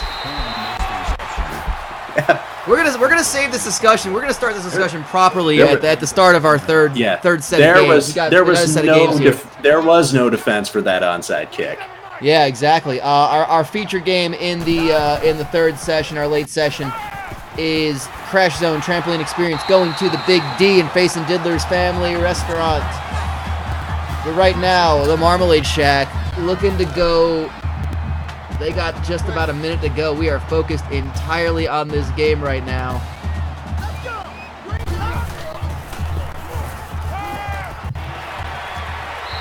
Crispy Mathers, wow, taking it down there. They've got one timeout. They're not using it. Oh, God, could they screw this up? They spike it. All right. Wandering Lush are celebrating the spike because, why not?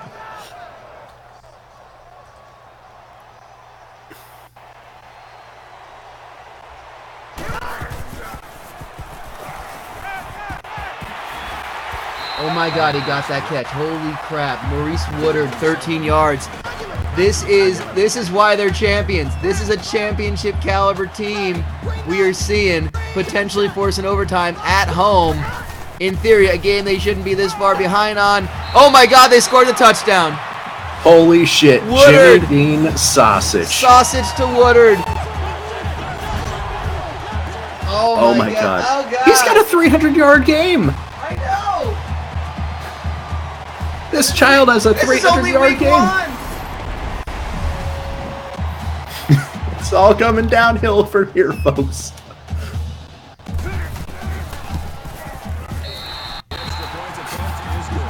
I love how it says in big foreboding three-dimensional stone letters, the Marmalade.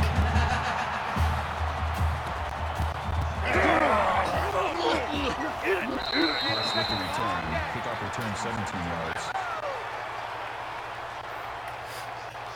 In case anybody is tuned into the battle for for the statue of Paul Bunyan, looking frantically for his ass, it's gone about as you'd expect. It's still low scoring. It's 7-0 after a half. We were discussing this like before we started this slate of games. Like, you know, if there's a Paul Bunyan's ass and then there's a trophy of Paul Bunyan, but this trophy of Paul Bunyan is also holding ass, would it make more sense continuity-wise to have like Paul Bunyan's ass? And then there's Paul Bunyan, but he's just like, it's a piece of him like scrambling around his bedroom, just looking like, where the fuck did I put my axe? Yeah, that's the thing. Like, you can't have the axe be a trophy for one game and then have Paul Bunyan with his axe as a trophy for another game. Like, they should have talked to each other. Or maybe make it into like a maybe make it like it's like the Shrine of the Silver Monkey. You're playing for a piece of the trophy, and the two winners have to play each other, and that's how they make it complete. Now we do that in South Tucson. These kids will fuck it up because it's the Shrine of the Silver Monkey, and kids are stupid. Yeah, they'll just Miracle put Juggernaut, the body huge above tackle, the stopping this one. By the way, this is huge. They are in field goal range with 18 seconds to go. This game may be over. Yeah, this game may be taking a trip to Shanghai. Well, they're going to take 3rd and 7. They're going to kick it now with a timeout. Interesting strategy here. All right, time to ice the kicker. And it's good. Holy Jesus. So now the Marmalade Shack really need to run this back. They do. I mean, they did leave. They have 12 seconds. Yeah, left them time on the clock. Can't do that. Again, clock management, not a valued coaching ability in this. I don't think many things are valued coaching abilities, other than just hit the other guy as hard as you can. Fair.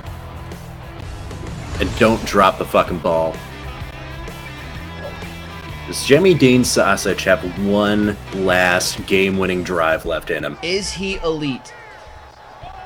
Is Jimmy Dean Sausage elite? He's got 8 seconds. He's going to take the snap from inside his own 30. I mean, he's got to air it out, and he does. They just used their last timeout. They're up to about midfield. This is it. 4 seconds to go. Here we go. This is it. This is the game right here.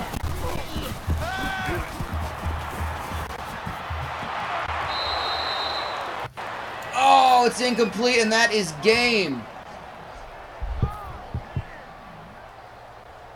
Yeah, wow, what a game. Marmalade Shack lose in heartbreak fashion.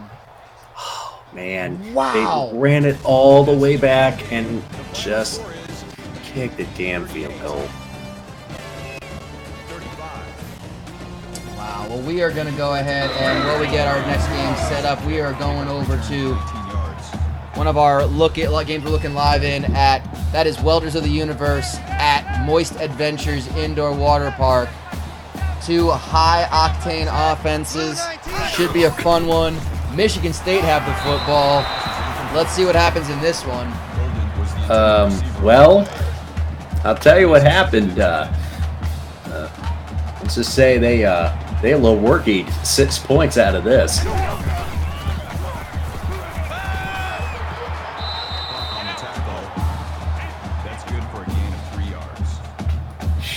It's happening, folks.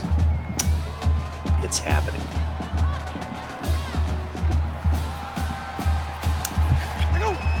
So, of course, we did talk about how Welders of the Universe pretty much ransacked the competition in the first year, right up until their last 2 games of the season, and then just blew the whole thing. Loss of 4 on the play. I'm really just digging Moist Adventures Water Park's Nickelodeon-esque aesthetic. Oh, of course, yeah. Gotta go for the Nickelodeon like aesthetic on that one. Wow, that is huge, and yeah, the next game we're getting set up to see is CTE versus Diddler's Family Restaurant. But man, 35-38, what a game that was.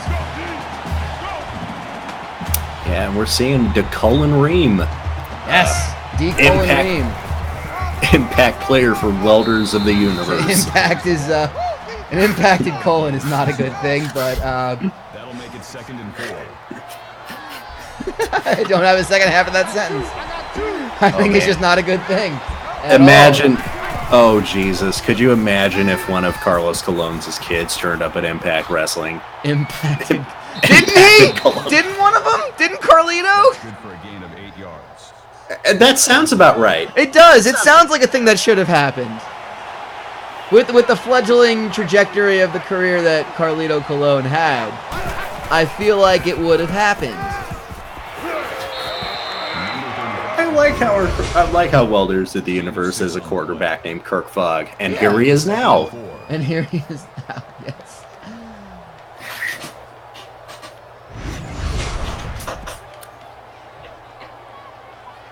And here he is now, throwing a perfect spiral pass to over the middle to get more yardage. He was an unstoppable quarter. He was an unstoppable force in that very first season. Number 4 with a run. And yet, here he is now, looking to lead his team to victory to open the season. Or he's just going to run it in himself. He might. He took it pretty far there. 1st and goal. Am I like way behind? Did I miss? Oh wow, I was like a minute behind on this game. I don't know how that happened. Oh, and now I'm on a stupid ad. So all right. Gain of 1 on the play. Okay, that's fine. This is fine. Just getting the other game set up, going inside the bit here. Oh my God! Ton Concepcion just took a weird physics breaking hit where it looked like he got clipped at the knees and then clotheslined simultaneously, and it looked like he just bounced around in some very odd fashion. That's not how the human body works. No, it's not at all. And then of course he just punches it in. Of course he does. I mean that's you know, the immaculate Todd Concepcion. The extra point attempt is good. Just updating some scores here. That's not a score we wanted to update. That is, I think. Yeah. 8 is that one.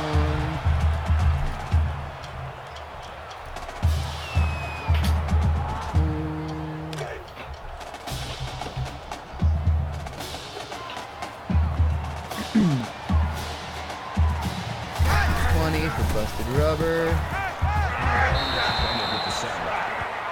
That is a loss of 4 yards.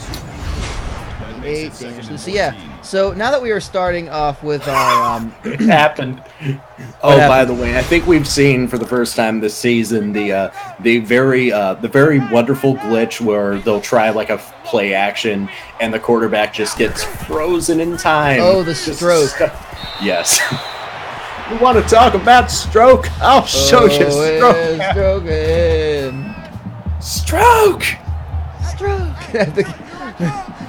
They play it in the stadiums, and they started playing it in the stadiums, but then the fans started chanting for it, and they thought they wanted to hear it again. But no, they were just trying to identify the fact that a player was having a stroke on the field of play. That'll make it 4th and 14. Everybody wants to dance to it. They can just only use their right arm and leg. Oh, that's so accurate and so terrible and so funny. Yeah, that's what we're going with. And it looks like, oh god, he almost bobbles the fucking punt. Oh, despite himself. Wow. I don't even know what to say about that. Coach? Coach? Yeah, for real. Coach. Makes the reception. Coach, your child just bumbled the punt there like it was game 6 of the NLs of the World Series, and it's a roller going up the first to Buckner. Yeah, he did. He did. He's a good kid, though. We got good kids. But he's a good kid. He's a good kid. Oh, God. Kirk Fogg got absolutely run over by Kawika Base. I like it. I don't even know. I didn't even see the name. It's pretty good, though. And he just got sacked a second time by Kawika Bass. I like it as like Kawika Base. Like Bass. Maybe there's 2 players on that team, and one's Bass and one's Bass. I would love that. All right, well, they're punting. Let's go to our feature game, which is Diddler's Family Restaurant taking on CTE, the Crashzone Trampoline Experience.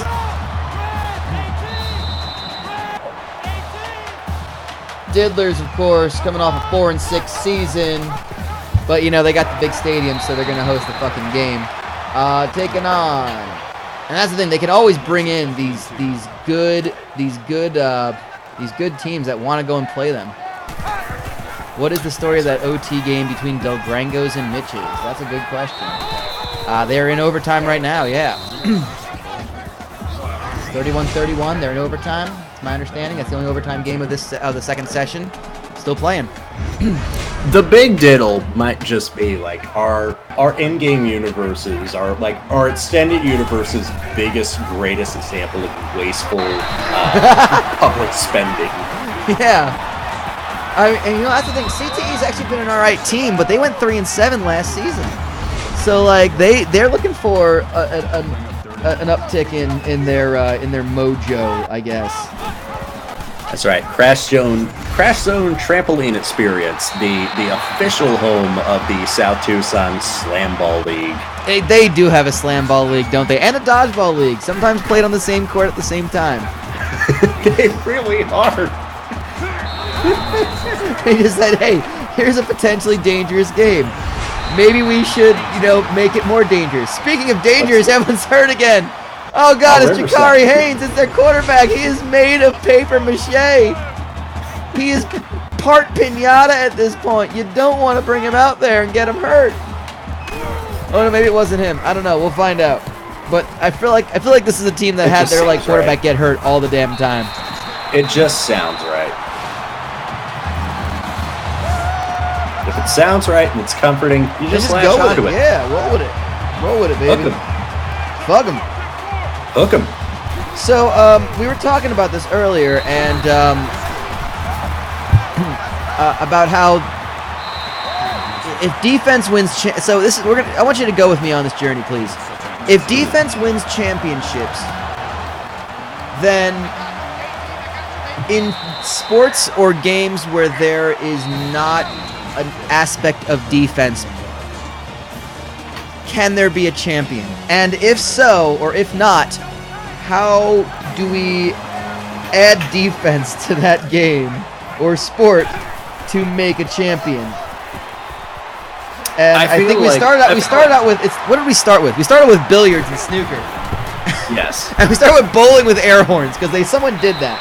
Yeah, I think air horns, just in like anything that's like, very focus based, quiet atmosphere, air horns would be just the ticket.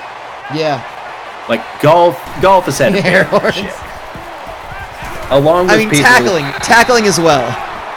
It's full contact golf. Yeah. But I like air horns works. Yeah, you're right. Golf will work.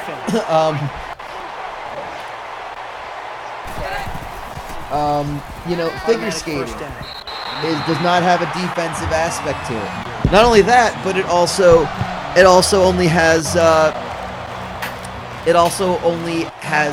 doesn't have a way to win on your own merit. It has judges. so I feel like figure skating, you add defense by linking up with a hockey team, maybe. Yeah, like you just put on like goalie pads and a mask and just stand there at the end of the lane. Now, I want to be clear, the hockey team also has to wear similar outfits of the figure skaters. Now, there's a So, like, it's only fair if they don't get to wear pads. 768 Norman is just made a big play out offense. Of course, his half brother 542 Norman, of course, racing in the Diddler Cup Racing Series. It's his half brother. I figured the math would be 542 over 768, whatever that comes to. Like his roughly 3/4 brother. Snowboarding half pipe, man. I think those dodgeball cannons, or like the assault cannon from American Gladiators. That's how you do like skiing and snowboarding. Or like, I mean, we established that like track and field events do not have a defensive aspect to it. And you mentioned the hurdles. Well, what if the hurdles could be placed by your opponents? Or you just have a teammate that's, again, like American Gladiators. Oh my God, were American Gladiators ahead of this on this? Have just like a track and field competition where at least one person, every runner has a banana peel in their pocket, like not even a banana, just a banana peel. Yeah, of course. Chuck it down there at will. It's up to you on when you use it. You only get to use it once. So you have to be strategic about this as well. Yeah, and if you're in last place, you get a blue shell. But like, it makes me wonder: was American Gladiators ahead of whoa! That was a fucking long ass field goal. Holy shit! 10-0 Diddlers. Oh my God! Wow.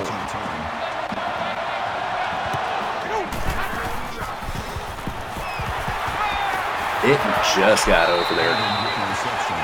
Yeah, that's still an impressive. That's an impressive kick. But Crashzone are going to be running it back all the way to the 30. Nick Owen. Wow. Ginger Pippinol's got the right Fair idea. point. Last place gets a lightning bolt. Oh my God. You can summon the weather. Again, this makes me wonder: did American Gladiators like see this problem well before us? And try to correct it? Them and Takeshi's Castle. Maybe, because here's the thing, like, you know, we mentioned like archery and shooting. They had assault where it wasn't just, oh, can you hit this target? It's, oh, can you hit this target while someone else is shooting at you? So it's stress inoculation as well as a danger aspect, a danger element to it. Isn't stress inoculation a defensive back recruit? It should be. Someone put that in the chat, please. Stress inoculation. By the way, if you're not part of our, if you're not part of the IRM Discord, we actually have a name, one channel that is literally just a dumping ground for future football players. And yes, we're gonna use them. I'm gonna go ahead and give a link to the Discord right now. And I'm going to put it in the chat so everybody has it. But like American Gladiators, at the end of the Eliminator, you had like a last sprint over a wall, and then you had to either pick the door or whatever.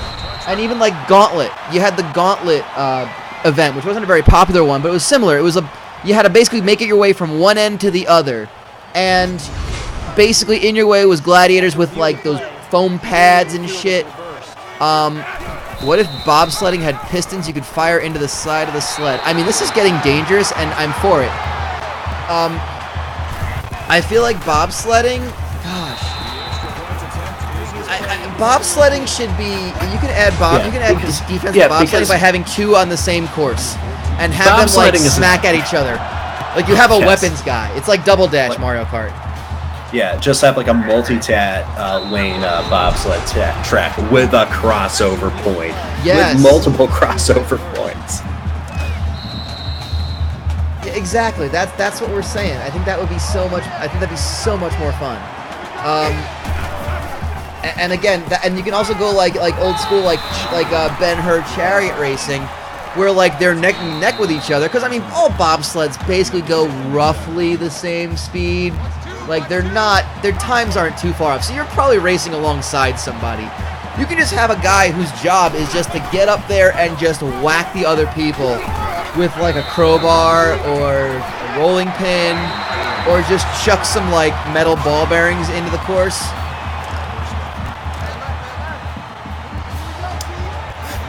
I'm saying we add defense to poker. I don't think poker has defense. I also don't think poker's a sport, but I'm gonna go with it because I feel like adding defense to poker is... They used to have defense in poker way back in the old days. But... Yeah. Yes. I think maybe you add a couple of those draw 4 cards from Uno. Concealed firearms, the best form of defense. I feel like you could add defense to poker by adding Uno cards, like reverse or skip. Hexadecimal Porter the 4th. Huge touchdown. Diddlers are running away with this one. Wow. We're actually going to go around the horn and see what else is going on in the world of South Tucson in this late session. We got our one-game Texas Roadhouse. Early lead on the Creamy Surprise. They just got a touchdown. They're going to be up 2 scores. Oh yeah, honestly, alcohol. Alcohol lowers your inhibitions. It lowers your judgment. Lowers a lot of things. Yeah, that's like actually how like professional darts at a lull in like the late 80s, because like everybody was just getting up there and like actually drinking while they were playing. I love it. It's like all the stats had asterisks because they had to account for alcohol. Oh yeah, my like god. We talk about the lager era, like it's the steroid era. Yeah, the lager era. The whiskey era. Of course, yeah. Take a look at our other game going on right now. This is another game. This is Extreme Dentistry and You Need a Clown. Interesting. This is a battle of teams that like to capitalize unnecessarily. And Extreme Dentistry, you know, one of those teams that are just kind of slowly creeping around. They made it to their conference. Extreme fucking Dentistry. They made it to their conference championship game. Unfortunately, their conference championship game was played against the Marmalade Shack. So, you know, that's unfortunate. But they had a 5-6 season. Again, also unfortunate. But 5-5 was good enough to get them into the championship games. You know, they're looking all right. You Need a Clown, former champions. They won our first ever championship back when it was an 8-team playoff. They were the 7th seed last year. And I think they made it at least out of the first round they played in. I'm taking a look right now. Let's see. Now, Extreme Dentistry, of course, is the place. Yes. Now, of course, Extreme Dentistry, of course, they offer a lot of like dentistry services. Like they're basically great at oral health. And the thing is, like, they're the only dentist in the entire state of Arizona that will let you have your teeth pulled while Natural Born Killers with Ice Cube and Dr. Dre is playing in the background. I mean, it's only right. But the thing is, like, when you sign up for that, you have to also have somebody. One of the dental techs will come in with a garbage can full of random shit. They throw it into the room, and they must use everything in that garbage can on your mouth. So, you know, it's extreme, but I mean, you know, some people get a thrill on it. I don't know, but they'll have a second dental tech that's just sitting far away from the action, just going, "Oh my god!" Yeah, that's the receptionist, I think. Looking over at Welders versus Moist Adventures. Moist Adventures having a bit of a tough time. Comfortable when the line, it feels like I'm busting a nut when I open you up. Please. I mean, it's only uncomfortable if you want it to be. It's only uncomfortable if you want it to be.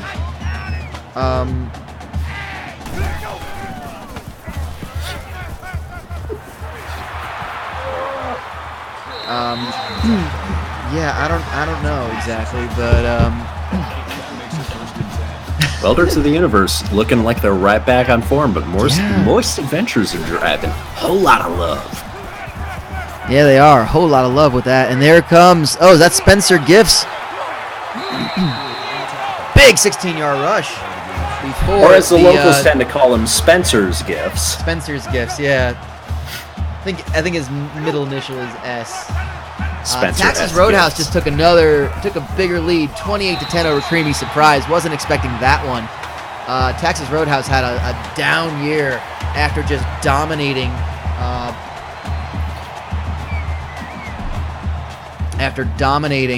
Their first season. Yeah, they did. They went 3-7 last year. Yeah, did say the taxation is that. Yeah, and a touchdown for Extreme Dentistry taking the lead over You Need a Clown. This is a potential upset in the making, I gotta say. We are on upset watch. Now, we don't have any rankings yet, so we can't call it Blood Week, which we absolutely will steal that. Every week is Blood Week. Every week is Blood Week in South Tucson, yeah. I mean, there aren't any stakes involved. There's no rankings involved. There's just a lot of blood. Yeah. It's kind of like how every week is Rivalry Week when we get into conference play. Yeah, every week is Blood Week. It's just easier that way. It makes printing the T-shirts. The T-shirts sell better. Week 1, Blood Week. Week 2, Blood Week. Week 3, Blood Week and Rivalry Week.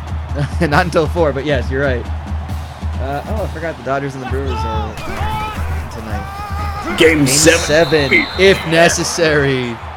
Did we both just say at the same time?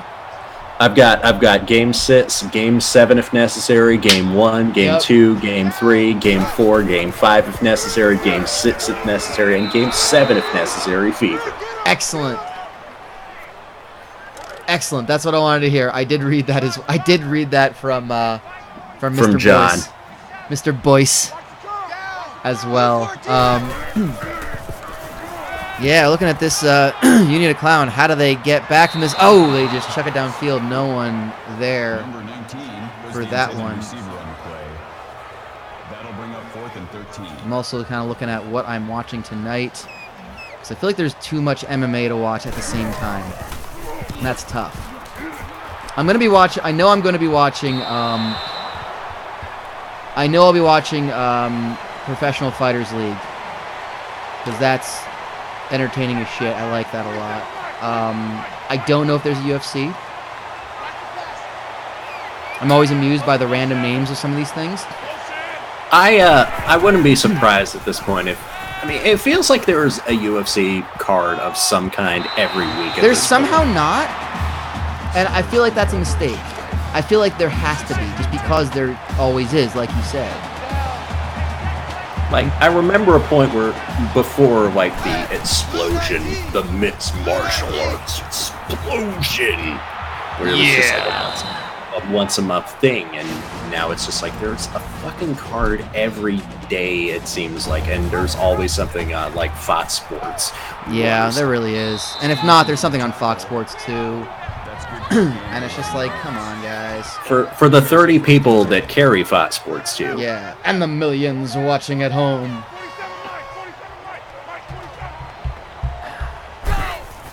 So yeah, I just heard someone say, time to play some football. I was like, fuck yeah, it is. Why are we getting excited about this? All right, we got halftime scores coming in for a lot of our games. Third quarter starting to start for some of these games as well. Our feature game just started the third quarter. All right, here in a private jet. Yeah, that's because Bellator does 2 at a time. It's stupid. I don't understand why they do it. Last week was the week of too much MMA because there was a UFC show. PFL's been doing 3 shows in a row because they're doing their playoffs to set up for New Year's Eve, which I liked. I love. PFL is my favorite thing of all those. I have FS2. I finally got it after being promised it for like 3 years, and I finally have it now, and that's amazing. And I kind of don't care that I have it anymore. And I'm gonna actually cut the cord soon. So like all of that for just like, oh, okay, all right, neat. So when does this all start on Facebook? Because that's the crazy thing about PFL is there's no excuse not to watch it because it's free. It's on Facebook Live, and I believe it starts at 6 p.m. Eastern Time. So I'll be watching it. I'll have it on something. PFL is actually pretty cool. I'll tell you right now, when I do what Ready to Roll becomes, that will be the format. kind of, but a little bit more like tuned. They did it like with a regular season where it's 3 points for a win, 1 for a draw, none for a loss, but you get bonus points if you finish the fight. So you get like 3 bonus points for finishing it in the first round. That's another touchdown for Taxes. Holy shit. Let's head over to Moist. Holy fucking Texas Roadhouse. Yeah, they're coming to collect. They are running away with it. They are garnishing those wages. Yeah, so I will definitely be watching Game 7, obviously. That'll probably get the TV. I'll put the PFL on as well. And I will probably watch whatever. I'll probably watch the LSU game because that's I think that was the one I selected from the evening session. LSU Mississippi State, I think. Does that sound right? Yeah, that does sound about right. I'm gonna give it. I mean, it doesn't sound right, but I'm gonna give it. Oh my God, North Carolina might beat Syracuse. That's hilarious. Damn, basketball season's starting early. Yeah, I know, right? What do you think? Can NC State do it? That's gonna be the game I watch when this stream is over, probably. I mean, I'll still be watching Michigan State because that's the game that's never gonna end. They're stuck in a time vortex just like us. Moist Adventures just took the tie, just looking to tie it up right now, by the way. Daryl Hollis from Spencer Gibson. It's all tied up pending the extra point. So yeah, how do you feel about NC State and Clemson? I think Clemson's got this.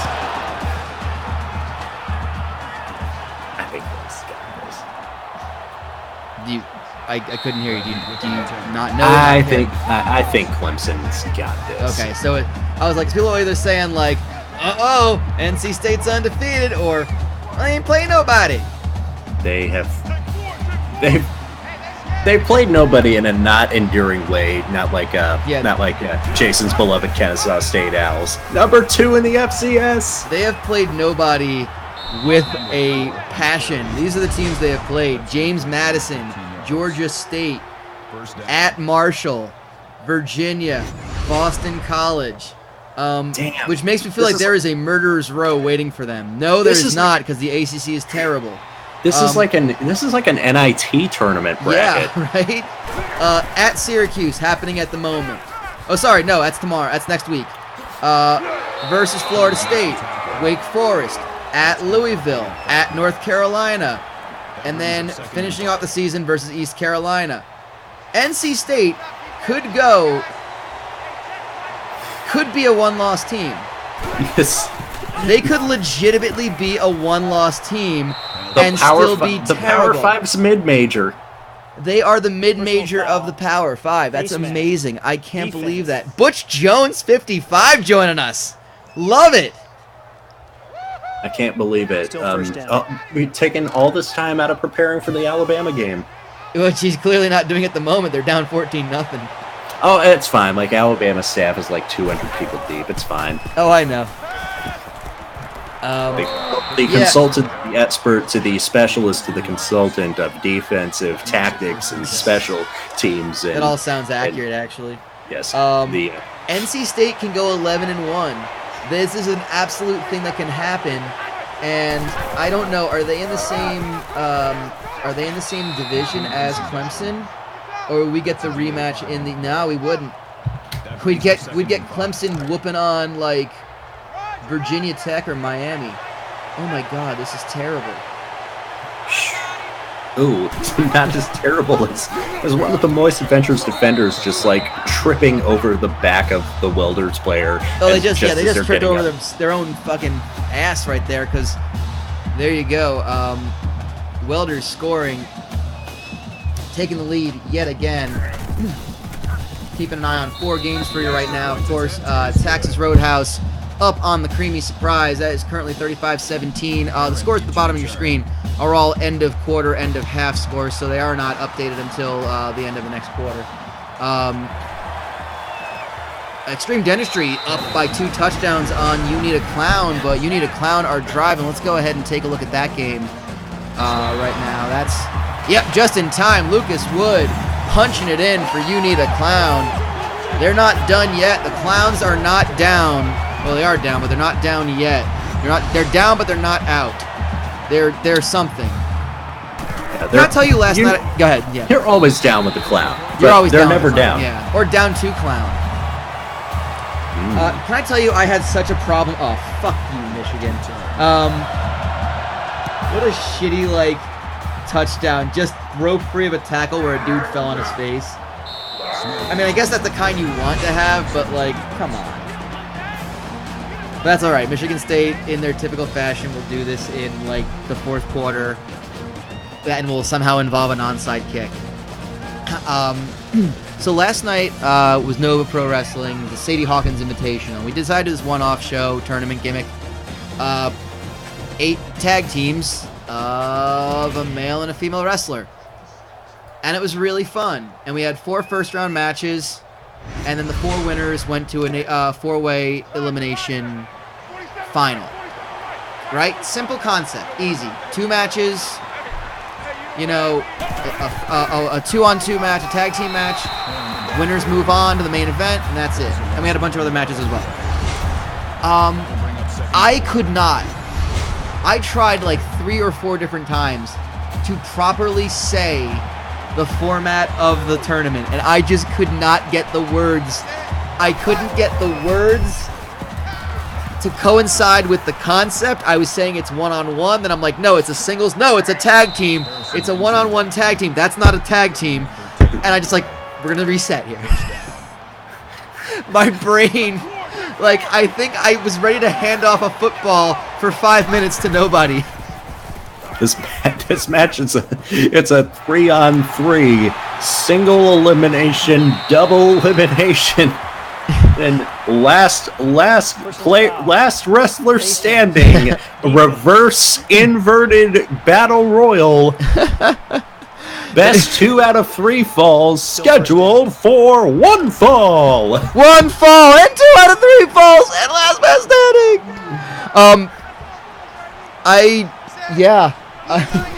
just, my brain broke for a moment, and that's what happened. And it's a really easy concept, but still, yeah, it was. It made me think back to like Blake's four-way triple threat. Automatic first down.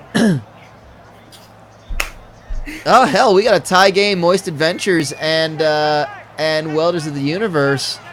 Welders are gonna have the football back. We're gonna stick with this one because this is Union of Clown driving in the red zone. Much like the fatal 4-way 6-pack challenge. Yeah, exactly. Oh my God! Oh, that hit on the way in as they tie it up. Well, they're about to tie it up, but they haven't yet. But holy shit, that was awesome! That was amazing. How? Oh! He just took out his legs. He's like, fuck that, we're doing it.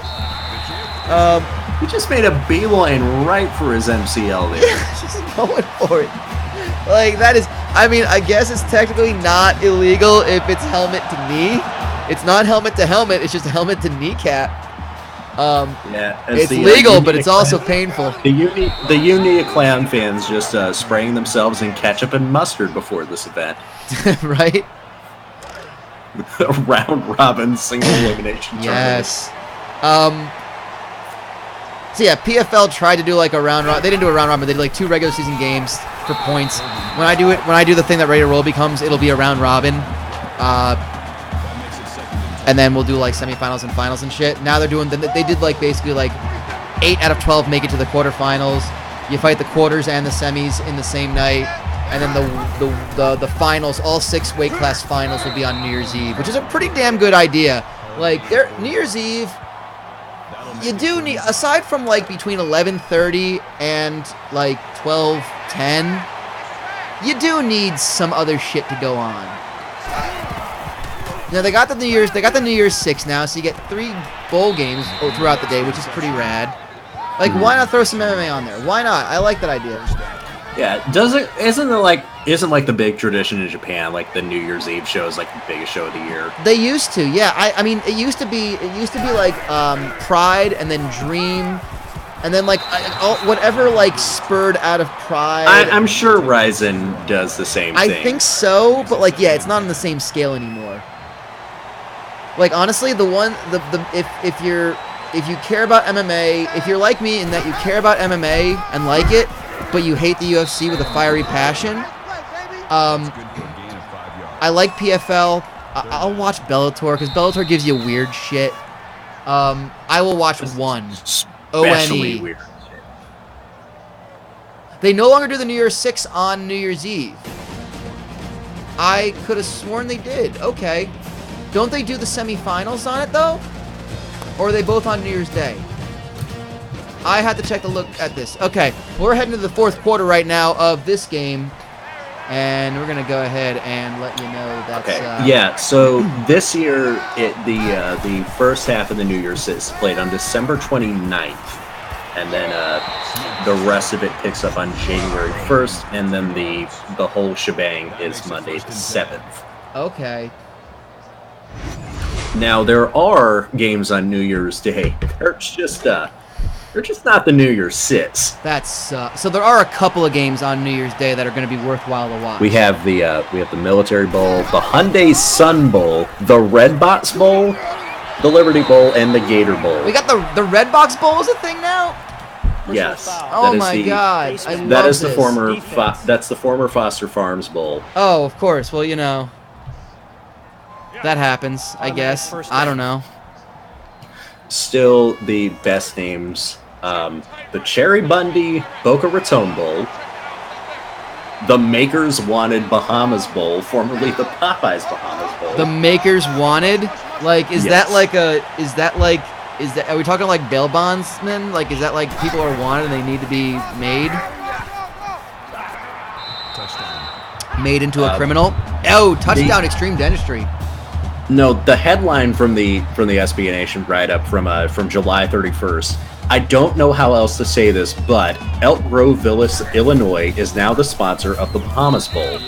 The town with the largest industrial park in the United States, which is located in Illinois, bought the naming rights to the Bahamas Bowl, which will now be called the Makers Wanted Bahamas Bowl, retiring Popeyes from its perch.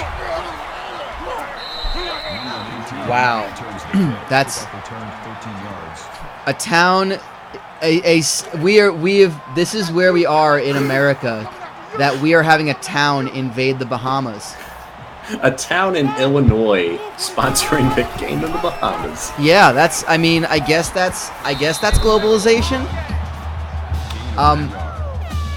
The Bad Boy Motors Gasparilla Bowl is still the best. Yeah, that is pretty absurd. I mean, it feels like NASCAR's secondary series, all the sponsors of that and the truck series. Like, you just gotta look at the truck series and look at all the sponsors of them, and that's the basically Bad Boy Motors Truck Series. Yeah, like not even the series name. No, come on, the series name's got to be some big money. That's Camping World, man. Come on. I'm talking about the individual trucks, like hood sponsors. The Serve Pro First Responder Bowl. Orange and Cotton. Okay, it must be because they're not on. It must be because it's not a Monday. They must have the Orange and Cotton Bowl must be on Monday, on whatever the nearest Monday is, isn't it? Is that right? Yeah, it's December 29th. That's what I thought. Okay, so that means the championship's like less than a week into the new year, because it's got to be like a week later, right? 'Cause they do Monday. They do the Monday thing. I get that. That makes sense. Monday Night Football.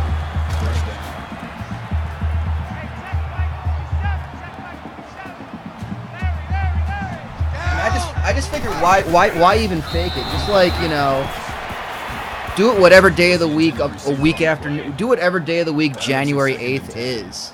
Yeah. If it's a Tuesday, just do it on Tuesday. You know, like. Yeah, it's just like it's kind of like the January 4th Dome show. Like they'll do it. They'll do it on whatever day January 4th comes in. Hold on, I'm gonna go head back to our live game. We got a tie game here. Holy shit! CTE have caught back up. And I just kind of like, that's been kind of happening under the radar. They had 7, they just got another 10. Kerplunk Foley for Diddlers is trying to just push it to the end here. Got a lot of these games kind of coming down to the wire. Moist Adventures. I'm going to go ahead and tell you right now, that is Texas Roadhouse versus the Creamy Surprise. They're well in hand of this one. I think that one's probably over. Moist Adventures have the football. They are driving. They're at the 24. 4th and 5. We're going to go ahead and go to that one right now. That is... I know we just ran away from a big play. Jakari Haynes went down 31 yards. He's inside the 10. Oh, they convert the 4th. We're going to keep an eye on this one. Billy Geschwend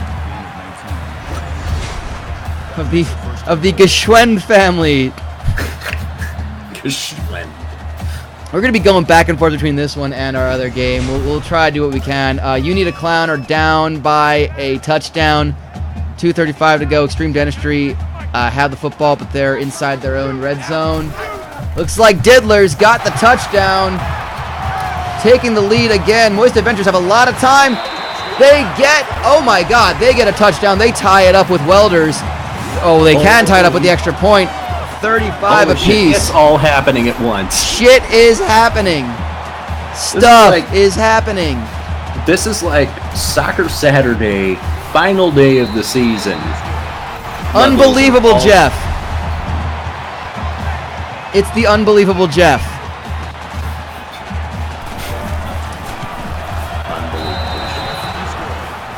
I mean, yeah, this is like STYF. This is like stiff red zone. Yeah, I mean, that was the whole plan. Like, I wanted to kind of do it this way. I think this kind of works. I like how this works because, like, it's all wrapped up in about 2-ish hours, 2.5 hours. Yeah. I don't feel exhausted. This is once a week.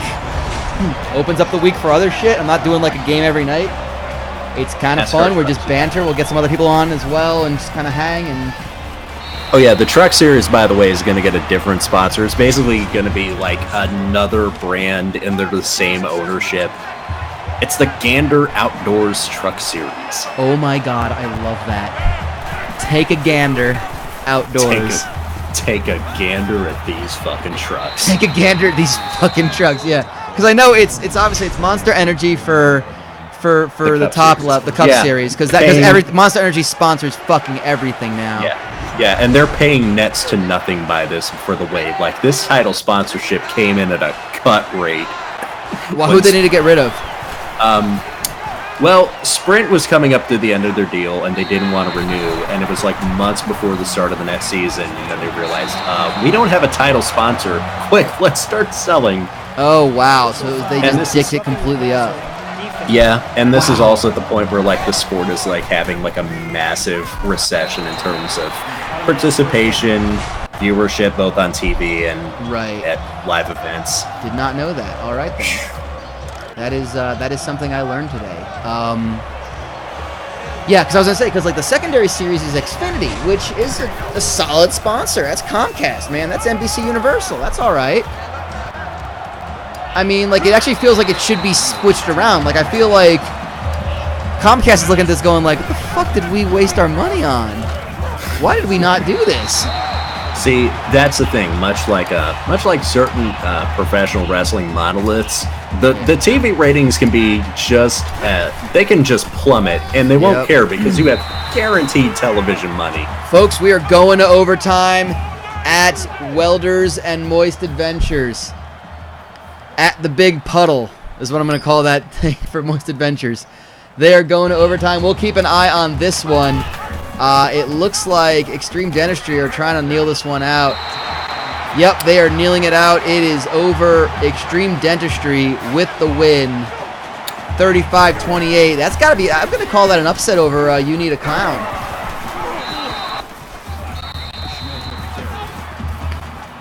And Diddler's with the football, 7-point lead. Taxes and the Creamy Surprise. That's looking about over. They're kind of running out the clock right now. Taxes taking a knee. 38-24 on that game. We'll get the scores updated at the bottom of the screen because I think they were too far for a field goal. I don't know why they didn't. Why they didn't kick a field goal. I mean, you know, these kickers, they're dumb as hell. They're usually the worst players on the team.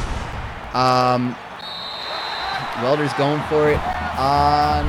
That's going to be the end of the game. Diddlers have taken the win. Let's head over to overtime. We're going to stick with this game until it ends.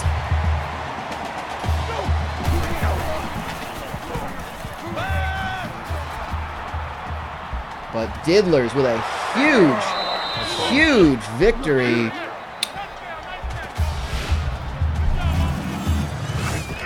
The Miz and Maurice are now at the Ferrari garage, by the way, as this is happening. I feel like Maurice probably was just like, honey, you are fucking up. I can drive these things, honey. The drivers in the series are about 70 to 80 pounds lighter than you, and are basically just like, you know, weight cutting like fucking crazy just to be able to not be too heavy to fit. Yeah, they are.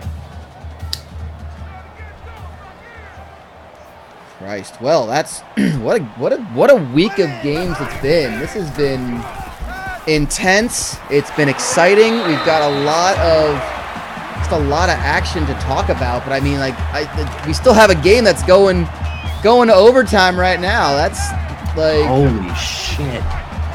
42 to 35. Folks, I told you holding off to 1:52 p.m. right on the nose was the best idea. Right? Right. So, the Michigan basically have this one in hand. Are they kind of just toying with them at this point? Well, let me see here. It's 14-7, 14 minutes to go. Michigan are driving at midfield. Like, oh, this is huge. Moist Adventures on 3rd and 12, 42-35. Here we go. This is crucial. This could be it. They need to convert. Touchdown is mandatory. Of course, the first overtime. They're just going to get it on. Oh, they dropped it. 4th and 12. Got to go for it. It is all coming down to this one. The hardest part of the body, the hands. Yeah, hit him in that tough part, the hands. Okay, Michigan State just held him to 4th and 2. This is awesome. And they get the first down, not the touchdown, but they get the 1st and goal, which is all that matters.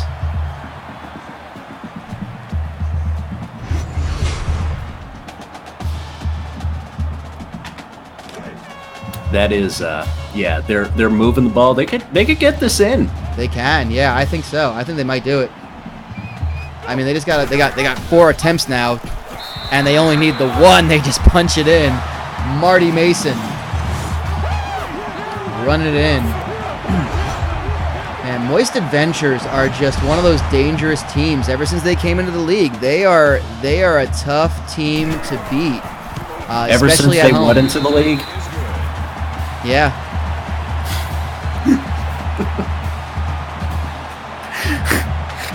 You mean came into the league? Yes. Yeah, ever since they came into the league. Yes. They inserted themselves in the league and came in. I like where this discussion is headed. I don't know what that is, but I don't like it. That's my approximation of Jason's Petrino voice. Oh, okay. I was like, I'm not as familiar with that. Hey, is Shutdown Fullcast where the Ed Orgeron song came from? Oh my gosh, no! None of them were involved in the creation of that Ed of Colonel Red. Were they the ones who brought it to light? They were the ones who basically created the Coach O character, and I believe on Spencer has a YouTube channel where he uploaded like Coach O like shilling Hummers. Oh yeah, of course. I've seen that. I've seen Coach O shilling Hummers. Yeah. Yes. Hey, it's Coach O. I gotta get a Hummer. Oh, you need a Hummer? Yeah, I like Hummers. The big tough trucks ride me Ole Miss football. Second overtime. Overtime right now. Spencer gifts hands it off to nobody and throws an absolute bomb. Yeah, he chucked it. He just chucked that one. All the way to nothing. Yeah, all the way to nothingness. Into another dimension, basically. I tell you, that kid's got a can of an arm. He does.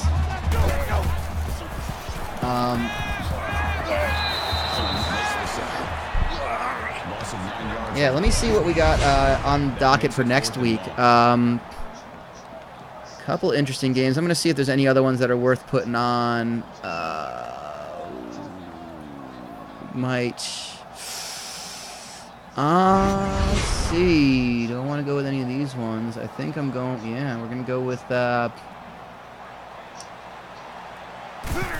You have to be a big defensive lineman to take Spencer Gibbs down. That's true, and they do have some big kids in South Tucson. Well, Moist Adventure just opened the door for Welders of the Universe to pull off a big upset here in double overtime.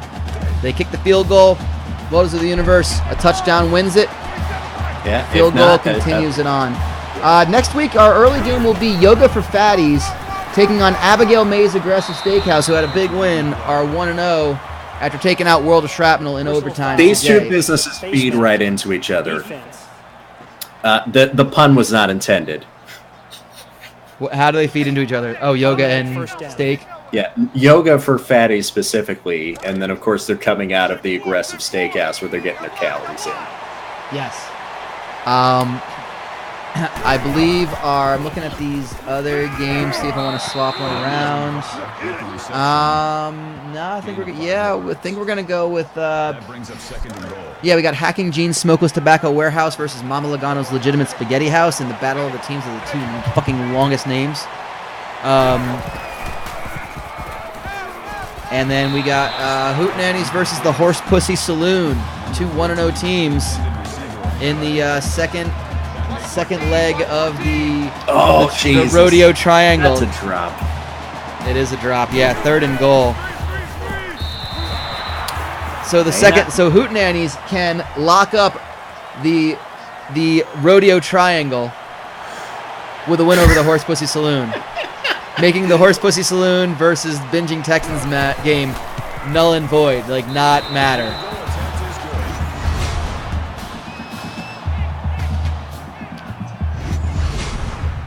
And Michigan have scored. Let's see what else is on. Oh boy, I can watch Kansas. Or I could not watch Kansas. Damn. Again, basketball season is starting up early. Kansas, Texas Tech. Yuck. It's got to be something I can put on. What was the one I was talking about? Personal Oh, it was foul. Clemson. Roughing the passer. Yeah, Clemson, NC Defense. State. We'll watch that. That can't be bad, right? It can be terrible. It might be terrible. Automatic first down. I'm gonna just get a pulse check of how Alabama Tennessee's going. Oh, About as expected. That sounds like about as expected. Yeah, it's going pretty bad. It's not bad. Yeah. Alabama might have to put in their their national championship winning 2nd string quarterback. Fucking how even? Well, again, Welders get the touchdown. We're gonna be here a while. This is a good game. 51-45. Now they have to go for 2. It's the 3rd overtime. Okay. Okay, yes, that's right. Yeah, this is where it counts. Triple overtime. Gotta go for 2. I mean, everywhere is where it counts, but absolutely here. Especially here. Only here, but also elsewhere. They don't get it. 51-45. So now Welders need to stop here. If they really need to stop. They need to stop. Moist Adventures, the touchdown isn't going to be enough. They need to do more.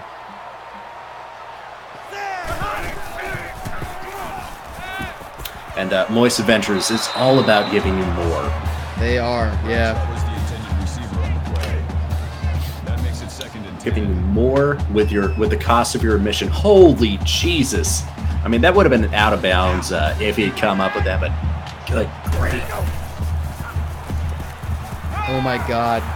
Oh, don't tell me it's happening. North Carolina and Syracuse are in overtime. Damn. Personal foul. Face mask. Defense. Oh, we got a flag on the play. Still flag on the play. Wow, how did North Carolina manage to North Carolina this? Oh, defensive penalty. Wow, that's going to bring it way up. That is a problem. Spencer Gift's given an even shorter field and a threat to run. He's going to throw. It's caught. Touchdown, J.D. Holden. They can win it with a 2-point conversion. Here, J.D. holding it down all right. All right. Welders need to stop here, or else this one's done.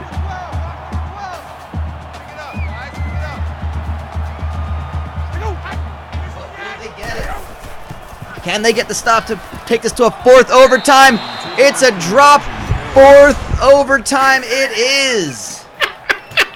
We might be here a while. Why don't y'all get cozy? Put on some more comfortable shoes. Oh my God. Oh God. Oh God. Oh God, it's 28-0 in the first quarter. Oh God. Call it a gain of I told y'all. And I had to put in their second strings. Maybe their third strings. They probably got an All-American third string. Yeah, they probably got like somewhere like their third string quarterback. Yeah, if you put him in, he'd still probably go under. Of course he would. was the intended receiver on the play. It's hashtag forward time. It is 4 for time. We're gonna make that a thing. Holy hell. Yeah, I'm kind of like looking, and that's the thing. Like, I can be like, oh man, we're keeping you from whatever else is on. I mean, I'm looking through the schedule. If you're a college football fan, there ain't much else you can put on right now. I mean, you can put Michigan State's attempt to win. They won't, but all right, Moist Adventures, field goal. Welders of the Universe can win it with a touchdown. I mean, I guess you can put on NC State Clemson. That's probably your best bet. Wake Forest is beating Florida State right now. That's a thing. Is that over? Oh, end of the first. It just said end on my phone, and then it didn't say first, and that's a bit of a thing. Penn State is tied with Indiana, but that's in the first quarter. That's a little early to be excited about. What is excited to be about in the first quarter is Alabama whooping on Tennessee. That's just funny. Automatic first down. Is that game happening at Tennessee as well? Yes, it is. Then I feel like I've missed a quarter full of sad fans. I think they're already broken inside. Are they, though? I mean, they did just beat. Oh, it's been picked off in the end zone! Oh, Moist Adventures! Defense wins the game! There's nothing in the world like Moist Adventures Water Park. Unbelievable! That is the game. Oh my God! Well, all right. I think that just about does it for us. Thank y'all for joining us for this one. I'm Bryan Hughes. That's RJ. He's I don't know if you throw out the names or what name you use or whatever, but yeah, that's RJ. This has been Stiff Competition. We'll be back next week with week 2 of South Tucson Youth Football. We got all the games for you. And, I mean, go Moist. Roll Moist. Moist Tide. I don't know. The tides are pretty moist. The tides are moist, but I don't know if that's what I want to go with on that one. I don't know.